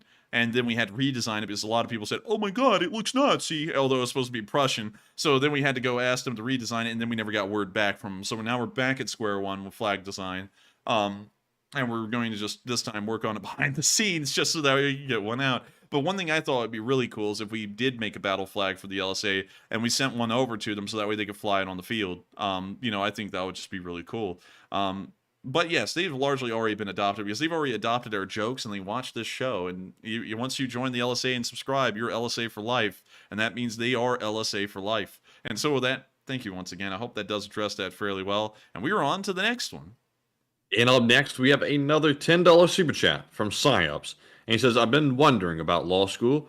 At what point of the process do you become a snake, a bottom feeder, evil? That lawyer.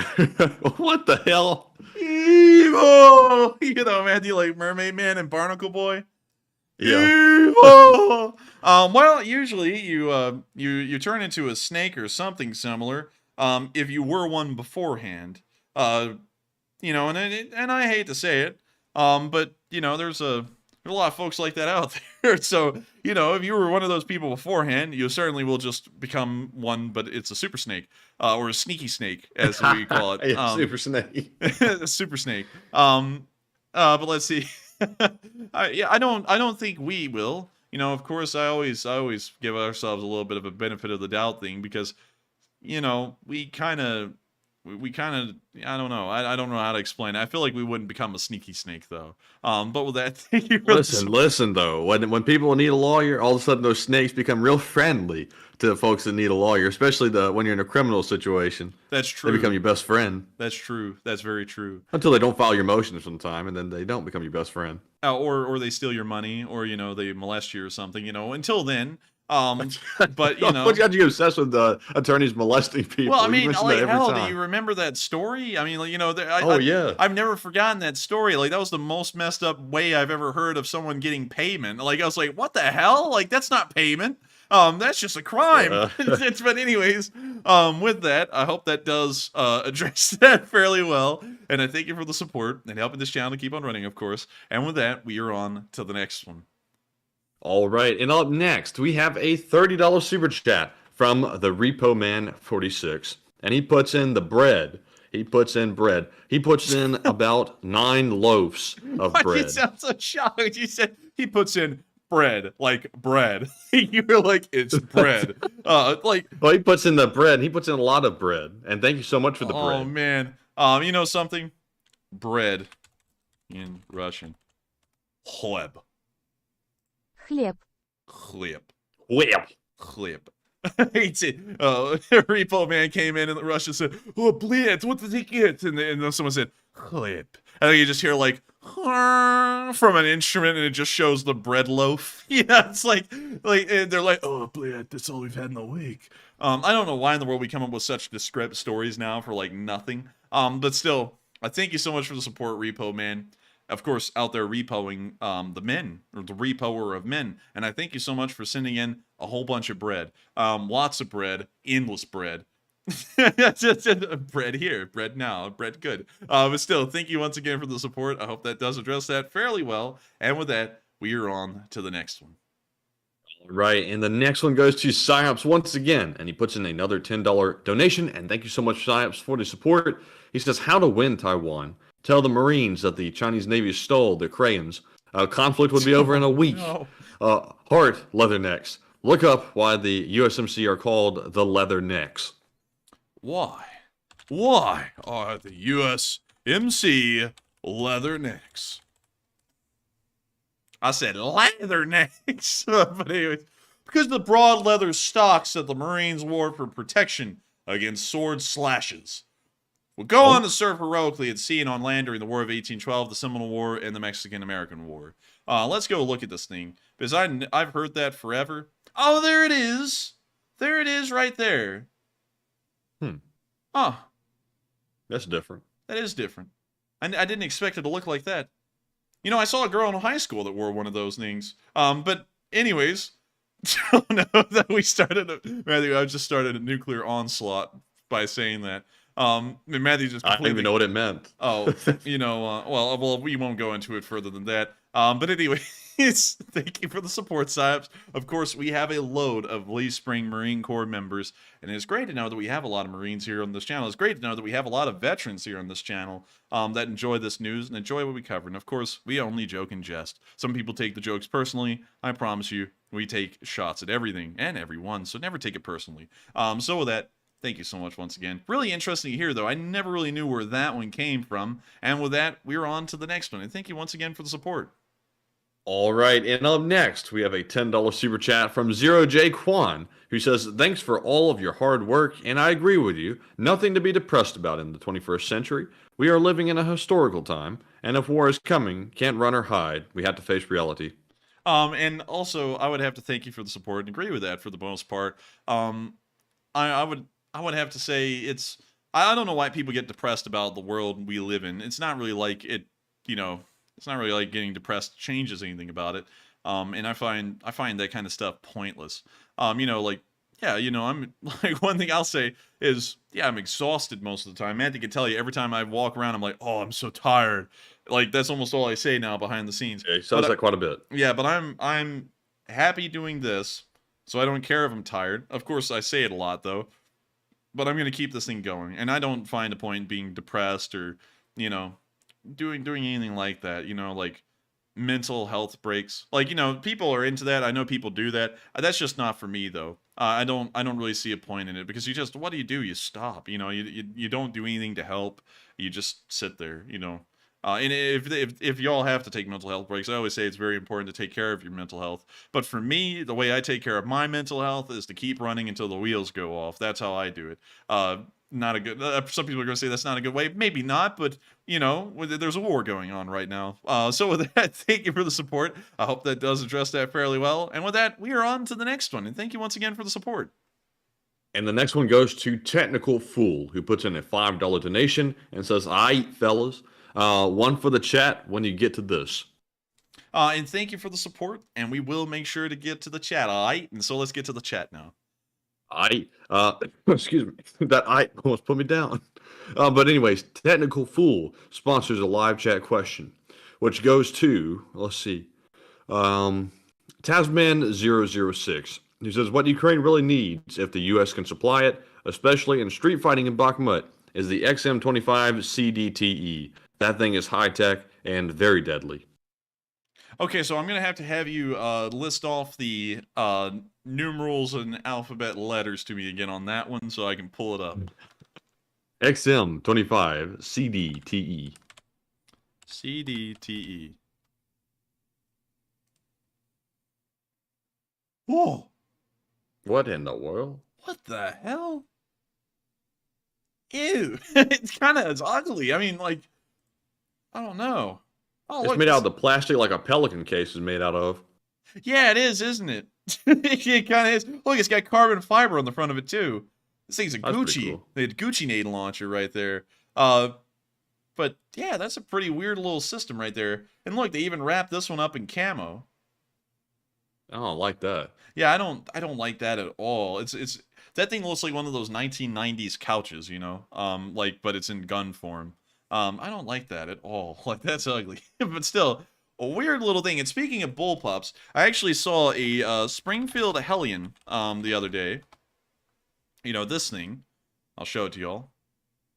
This thing right here. Yeah, and I actually was told that this thing is actually a copy, a clone of a FAMAS. And let me show... I mean, I can kind of see the resemblance a little bit. I mean, to me... It's like, it's there, but it's... Oh, wait, hang on, let me get one without the bayonet on it. It's there, but it's not really there. Yeah, I mean, somewhat. I gotta be honest with you, I don't really like the look of it. I mean, it's got a cool kind of aggressive look, but I wouldn't have a bullpup to save my life. Well, one thing I actually did find out that was really interesting about this thing is that, for me, being a left-handed shooter, you can actually, I think it was switch the firing ports and the charging hand. Well, no, I'm sorry. That was actually on the Tavor because there was also a Tavor there as well from Israel. But on this one, I don't think you can switch the sides. On the Tavor, however, you could actually just do a quick minor adjustment to the Tavor itself and make it a left-handed rifle. And I was really like getting sold on that. I was like, man, I've never seen a left-handed gun before. I was like, you can actually make it left-handed. But yeah, I don't really like the look of this thing. I gotta be honest with y'all. I mean, if I wanted a FAMAS, I just want this. Like if you're gonna get a bullpup or something that's supposed to be a FAMAS, make it look like a FAMAS. Don't make it look like this thing. I mean, hell, this looks like James Vasquez is about to use it in the Punisher outfit and then get beat up on a subway. Like I'd rather have a legit FAMAS like this one. But anyway, oh, wait a minute. The FAMAS is from France? Yeah, it's from France. Oh. In a minute, you're about to go here to go, wait, we have to be Chinese. It's going to be like, hey! This gun sprouts legs, runs off 100 miles an hour, retreat. So, why do you say so like that, man? You said it run off 100 miles an hour, retreat. It's like the ending to a story. Anyways, with that, I thank you so much for the support. I hope that addressed that fairly well, and we're on to the next one. And the next one goes to Frequency Harmonic, who puts in a $5 donation and says, Enforcer Matt, do you think it would work if Moldova gave up Transnistria, claimed to Ukraine, then Ukraine could take out Russian troops there and give back to Moldova? They could, but that kind of diplomatic maneuvering is usually too complicated for anyone to really follow through on. It's usually everyone tries to keep it simple, and also that could be viewed internationally as a violation of Moldova's sovereignty, although that isn't really the intent behind it. So there could be some further repercussions behind that. But with that, I thank you for the support, and I hope that does answer the question the best I can. And with that, we are on to the next one. And the next one goes to Zito, who puts in a $5 donation and says, any good resources for free footage with minimal captioning and annotation, trying to work on an assignment. And I understand completely what you mean by trying to work on an assignment. Sadly, there's not a lot of them. A lot of the videos Telegram. Kind of, but not really. I mean, there's still a lot of music on the videos on Telegram. Everyone puts music on these videos nowadays, so it's really hard to find some that do not have music. I would say the best thing to do, considering that usually the audio is inconsequential on most videos, except for the ones where it's the infantry taking a video themselves, is just mute the audio like we do on our stream. Because one, it makes sure that there's no copyright. Two, it keeps it professional. And three, you also do not have to worry about anything else involving it, because playing music in those videos, it can cause a lot of problems. But with that, I thank you so much once again for the support. I hope that does answer the question the best I can. And with that, we're on to the next one. And also, just a tip, if you come across footage that you have to mute the audio on, just go find some copyright-free, like, dramatic music. Oh. Yeah, no, not sea shanty music, like dramatic copyright-free music, and then put a voiceover on it, and there you go. You're good to go. But anyways, up next, we have a $5 super chat from Troster1. And he says, Matt, please do an LSA Rooster Crow and live chat question and call. There you go. Chicken hawk, something like that. But anyways, thank you so much for the support. And we will get one from the live chat. All right. And this one goes to, in the live chat, goes to Greg Carmen, who says, I like the expanded world coverage, especially as it involves dangerous escalation. And I thank you for enjoying that, because we try our best. We tried our best tonight to make it concise, succinct, and also interesting. I'm glad that we were able to meet that mark for a lot of folks. And so with that, thank you so much once again. I hope we addressed that fairly well. And with that, we are on to the next one. And also, check your Discord DM while I'm reading this one off. This one is from Randall Smith, who puts in a $5 donation. And Enforcer, what do you think that means? That means no good. That's not good things. So with that, I thank you so much for the support. Sadly, we can't read that one off. But we're on to, if you wanted a live chat, we'll get a live chat. But if not, we're on to the next one. Thank you once again for the support. We'll grab a live chat for Randall. And the one sponsored by Randall goes to Keith, who says, I read that France is pulling away from NATO and that the US dollar as the world currency. What is your opinion? One, the U.S. dollar will always be the world currency, because everyone who's fear-mongering, oh my god, the BRICS team together to defeat the American dollar. It takes 5 countries to team together to not even be able to match the U.S. GDP. Sad. Very sad. They're not going to be able to outdo it. And then on top of that, the French, even if they leave, the rest of Europe will still probably trade on the dollar and combine their GDP with ours. There's no way anyone can really compete with the U.S. dollar still, at least for a good long while ahead. So with that, I hope that does address my thoughts on it. And I thank you so much once again for the support. And with that, we are on to the next one. And big shout out to WL, who puts in a $10 donation and puts in the Fox, maybe a Doge, flipping back and forth and saying thank you. And thank you, WL, for the support. You already said it for me. Thank you. And so with that, thank you for helping this channel to keep on running. And with that, we are on to the next one. All right, and up next we have a $5 super chat from Andrew Kajda, who says, when I used to play with the stuff at 20 megaton blast, would set the curtains on fire 50 kilometers away. What sunblock do you suggest? SPF 5000. I would say SPF 5000. That might be good enough. But, still expect the pizzas to be cooked even if they're in the fridge. So with that, thank you for the support. I hope that answers the question fairly well. And with that, we're on to the next one. And this one goes to Frequency Harmonic, who puts in a $5 donation and says, Enforcer Matt, can you check out Harnham Point, Canada? There's great trails there, beautiful nature view, and a place to get away from it all and fish. And how do you spell that? It's Harnum Point, Canada. Oh. You see that? Oh, jeez. Well, we'll check it out. It's the name of the place. Yeah, that's the name of the place. What's wrong with these people? What is wrong with these people? It's the town over there on the right. Yeah, this is the town. So, looks like we're on the front of the town right here. There's plenty of jokes to be made. It's been called the front of town. This is the front of town. This is the road called the front. So I guess this is a, oh goodness. You can't say anything here. You're going to get had because of the name of the town. So, we're on a road. Here's the town. Yeah, hiking trails, maybe not. Town name, that's going to go down in history here. I wish I hadn't even typed that in. Thank you for the support. Thank you for helping the channel keep on running. And oh my god. No, you know what? We're on to the next one. You know what? We're moving on. Thank you for the support, though. We're on to the next one.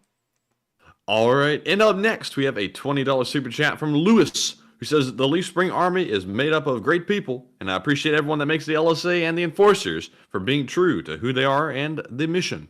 And I gotta thank you for the support, Lewis, and enjoying the Leaf Spring Army, and also helping us to keep this thing running, because like I've been saying, tonight and every single time we run this channel, y'all are the front line in between us being a free channel to say and do whatever we want, and having sponsors and then having to dictate and them dictating what we can and can't say, or us having to control what we can and can't say because we're scared we'll lose sponsors. I got to thank y'all so much for that.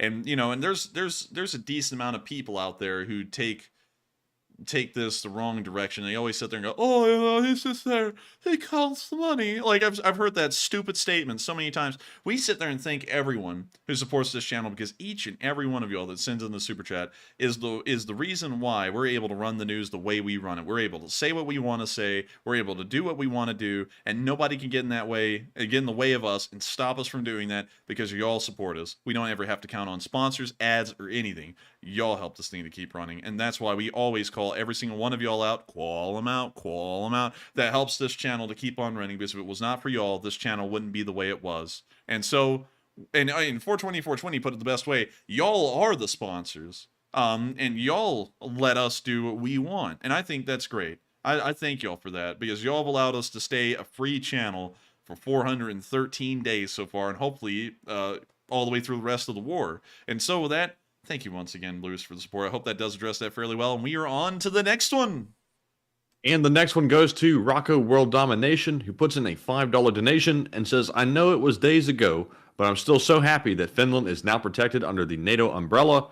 and Slav Ukraine. And I'm happy to hear it too, and it's good to know that we also added hundreds of miles of front line and a great strategic asset to the NATO alliance, which is Finland itself. And so with that, thank you so much once again for the support, and Slav Ukraine. And with that, we are on to the next one. All right, and the next one goes to Danny Coco once again, who puts in a $2 donation and says, "You can swim to France from Canada, question mark. Google Saint Pierre, Miquelon." We're not about to get it. Oh, yeah, here it is, right here. Yeah, you can. You can. But would you want to swim to this? I mean, if you swim over here, the Chinese might scoop you up. Or Macron might come over and go, "I'm not a vessel to you," and then kick you back into the sea and drown you or something. Who knows? But still, thank you for the support. And that addresses that fairly well. And that's actually really cool that you can technically swim from Canada to France, which, you know, if you look at that conventionally, that would be impossible to do that across the Atlantic, but you can do it right there. And so with that, thank you so much once again for the support. I hope that does address that fairly well, and we're on to the next one. All right, and also on Rocco World Domination Super Chat, I forgot to say Igor. I couldn't tell what that said, though. But anyways, up next, we have a $2 Super Chat from Midget Hobbit, who says, "Did you guys comment?" And Midget Hobbit, we did actually comment on that, and I would prefer not to repeat that again, because it's kind of unfortunate and upsetting to a lot of the viewers, but we did see it, and we don't recommend sharing it or watching it. But thank you very much for the support. And with that being said, we're moving on to our next one, which is from Danny Coco, who puts in a $2 donation once again and says, "Winnie the Pooh is a Canadian World War I thing, huh?" And read that again. He says, "Winnie the Pooh is a Canadian World War I thing, question mark, yeah?" I don't think it is. Maybe? Where did Winnie the Pooh come from? I mean, I think it might actually be Canadian. It's based on a book. Winnie the Pooh was based on a real-life bear who lived in the London Zoo. He got there thanks to a Canadian soldier and veterinarian named Harry Colburn. So yeah, it kind of was. That kind of is the story to how it started. So apparently he was just brought over with the Canadians and he got left there. Some people may not know this. This is actually a really interesting story about the Canadian Expeditionary Force, is that they actually had a huge problem with cocaine in the First World War. You know, it's kind of bizarre. No one tells you that. And also, the Germans are scared to fight them because the Canadians almost never took prisoners. They would execute people on the spot. So, you know, they sat there, "Oh, sorry, we can't take you back to our lines, eh?" And they just got them right there on the spot. Man, if the Germans went up against the Canadians, it was a rough day, and that may be why the Canadians slaughtered on Vimy Ridge, because no German wanted to ever hold the line long enough that they may have to surrender to him. But, you know, because, hell, even the Americans commented on it. They were like, "Man, they go around executing everyone. Like, they're almost an execution squad over there." But still, thank you for the support. That is actually a true story. It was started because of the Canadians. And with that, we're on to the next one. And thank you once again for the support. All right, and to round off our super chats, big shout out to Randall Smith. He put in a $1 donation to finish it off. And thank you very much, Randall, for the continued support, and we appreciate it very much. And with that, we have rounded out our super chat questions, so we are moving on to our live chat questions. And up first, we have one from Dump Truck 2, who says, "Matt, is it true that Egypt is sending rockets to Russia, which will be used against Ukraine?" Can't really confirm whether that's true or not, because we haven't really been able to research or look into that information a lot. So unfortunately, I have to declare ignorance on that one. But with that, we're on to the next one. And the next one goes to The Sunken Grave, who says, "If a rocket is launched toward your nation, how can the type of rocket or warhead be determined before the rocket lands?" It can't be. That information is discovered after it lands, and that's when the Japanese realized they didn't have a warhead, because it just splashed into the sea and it didn't cause any kind of secondary explosion from the warhead itself. So with that, I They hope actually said that. They actually said that before it splashed down the sea. Really? Yeah, they said it as it was in flight, because it was in flight for like 50 minutes. 50 minutes? Let's see. So Yeah. wait a minute, they're saying that the missile was only going like 100 miles an hour? I'm not sure exactly how it was flying around, but they said it was in the air for 50 minutes, and then it finally splashed down off the coast of Hokkaido. No, it would have been going 500 miles an hour. Sorry, because the math there was off, because it took 50 minutes for it to go 500 miles. So it's a little over 500 miles an hour. But yeah, that's weird to think that they knew that it didn't have a warhead on it. But I can't really answer as to how they didn't know that, really. I would be at a loss. But with that, that answers that I have no answer to that. And with that, we are on to the next one.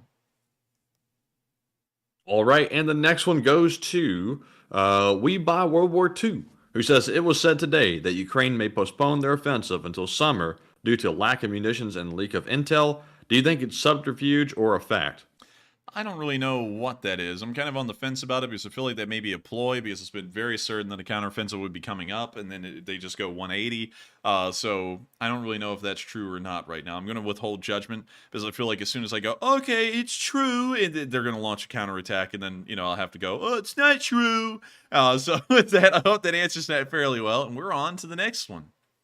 All right, and up next we have a question from Scott Mensing, who says, what equipment did NAFO supply to Ukraine? I saw a piece where a U.S. customer vehicle shop supplied Ukrainian military with ready-to-arm custom pickups delivered in person. That's really cool. I don't really know a lot about that area, unfortunately. I hate to say this to almost every single live chat question tonight, but I think I'm going to have to declare an ignorance for the large part on most of that. But it is incredibly cool to hear that people out there are doing that. And so with that, I hope that does address that fairly well. Thank you so much once again for the support. And with that, we are on to the next one. And we have a question from Loans to a Walrus, who says, has Taiwan gone through with reforms to their reserves and mobilization process they began to discuss since the conflict in Ukraine started? I don't know if they have or haven't. We haven't really been following Republic of China news that much. I'm telling you, I'm going to have to keep saying that because the amount of people who do not know the Republic of China is its own country separate from communist mainland China is bewildering to me, that people don't know that. So I'm going to have to keep saying that until people, eventually learn there is a difference in between the two. This is the real China. It's the Republic of China. It's not the People's Republic of China like the commies on the mainland. But I haven't heard about that much, so I'd have to declare ignorance on that one as well. Man, I'm feeling stupid tonight because I'm declaring ignorance on everything. But with that, I hope that answers that the best I can, and we're on to the next one. All right, and up next we have a question from TTC MZX, who says, if the PRC single aircraft carrier was taken out, wouldn't that cripple their entire naval capabilities? It seems like they're just strutting that thing around like it means something. It would cripple their naval abilities, but their naval abilities are already very weak because they went up against 5 carrier groups or just one American carrier. The American carrier can overpower the Chinese aircraft carrier in terms of air power projection nearly 3-1 already just entering the field, or 2-1 entering the field. And so it's not really that powerful. I mean, the Chinese would have to have something like 20 aircraft carriers to be able to match the amount of air power that the United States can levy at sea at peak. So I hope that answers that the best I can. It's not really that big of a power projector. And on top of that, most of the aircraft it uses can't really do ground strike missions as well as American aircraft can either. So, there's a lot at play there that really says the Chinese aircraft carrier is not as effective as most people would want you to believe. But I hope that answers that fairly well. And we are on to the second to last question of the night. And this one goes to Happy Dragon, who says, Enforcer Matt and Enforcer, do you think that Russia will allow Putin to become so indebted to China that it could become a new economic colony of China, if that's the proper way to describe it? And what country is that again? Happy Dragon wants to know that if Russia could become so indebted to China that it becomes an economic colony.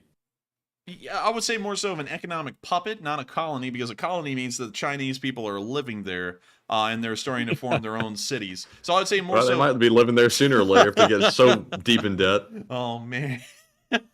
Maybe. I mean, I'm not doubting it at that point. If any of y'all have ever been to Washington, D.C., I mean, that is almost like a Chinese town at this point. When we went there in, I think, 2013 or so, there were so many Chinese tourists there. It was unbelievable. I mean, it was actually legitimately insane.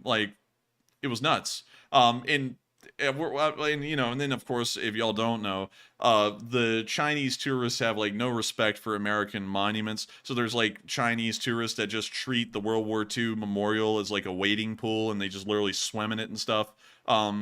They also have no respect for swinging they'll have these massive DSLR cameras with these humongous lenses, telephoto lenses on them, and they'll just swing those things around like they're just like little small phone-sized cameras, and they'll whack people in the head with them. Yeah, they'll just beat people up with those cameras. But this World War II memorial right here that I'm talking about, I think we saw when we were driving by some Chinese people in it, like it was a wading pool. And it's like, what the hell? It's like, and I don't understand why, like, the cops don't come by, you know, because it is a memorial after all, and tell them to get, like, out of the pool and stuff. It isn't a swimming pool. But, you know, it is what it is, I guess. Anyways, moving on from that. That might become the case in Russia. But yes, I would say that they most likely would become an economic puppet of the Chinese as time goes by, because it already looks like it for the most part. And so with that, I hope that does address that question fairly well. And we are on to the final question of the night. And so, who is the lucky last person who asked the lucky last question of the night?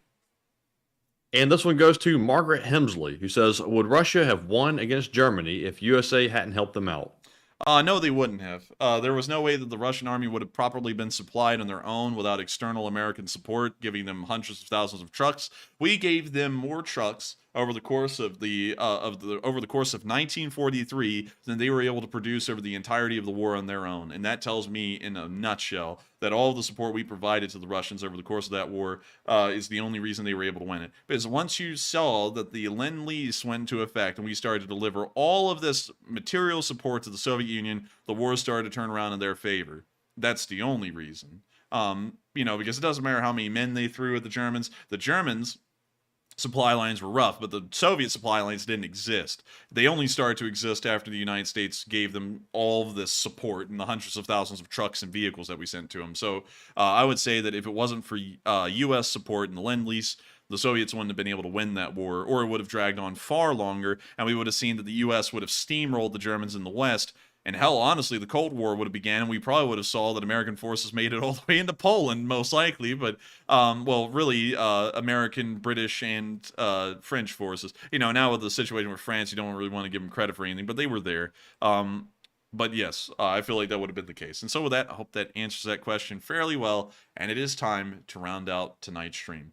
I thank you all so much once again for watching. It's been an absolute honor tonight knowing that we've been able to cover the news to so many of y'all, and I hope that y'all have enjoyed our new news segment. We ran a stream tonight. It appears the unanimous majority of y'all did enjoy that segment, and we'll be making sure to try and include a little bit of foreign news, or I guess you could say news outside of Ukraine. That's probably a better way to say it, as time goes by. I thank you all so much once again for enjoying, and I thank you all once again for watching. If y'all would like, make sure to subscribe, and make sure to hit a like on this stream, because we're up to nearly 3,000 likes. We're just 60 short, which is one of the highest like numbers I've seen before the stream has ever rounded out.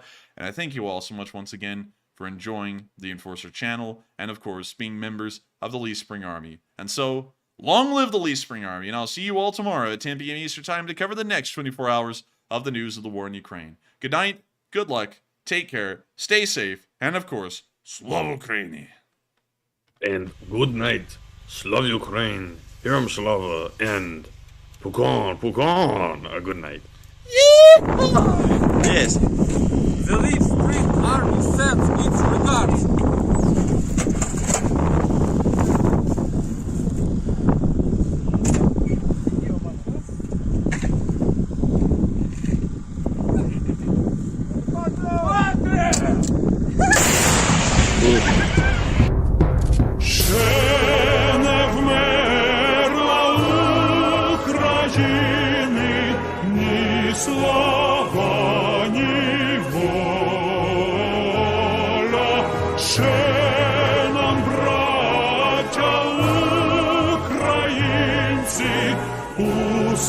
Усміхнеться доля, згинуть наші вороженьки, як роса на сонці, запануємо ми, браття, у своїй сторонці. Душу й тіло ми положим за нашу свободу.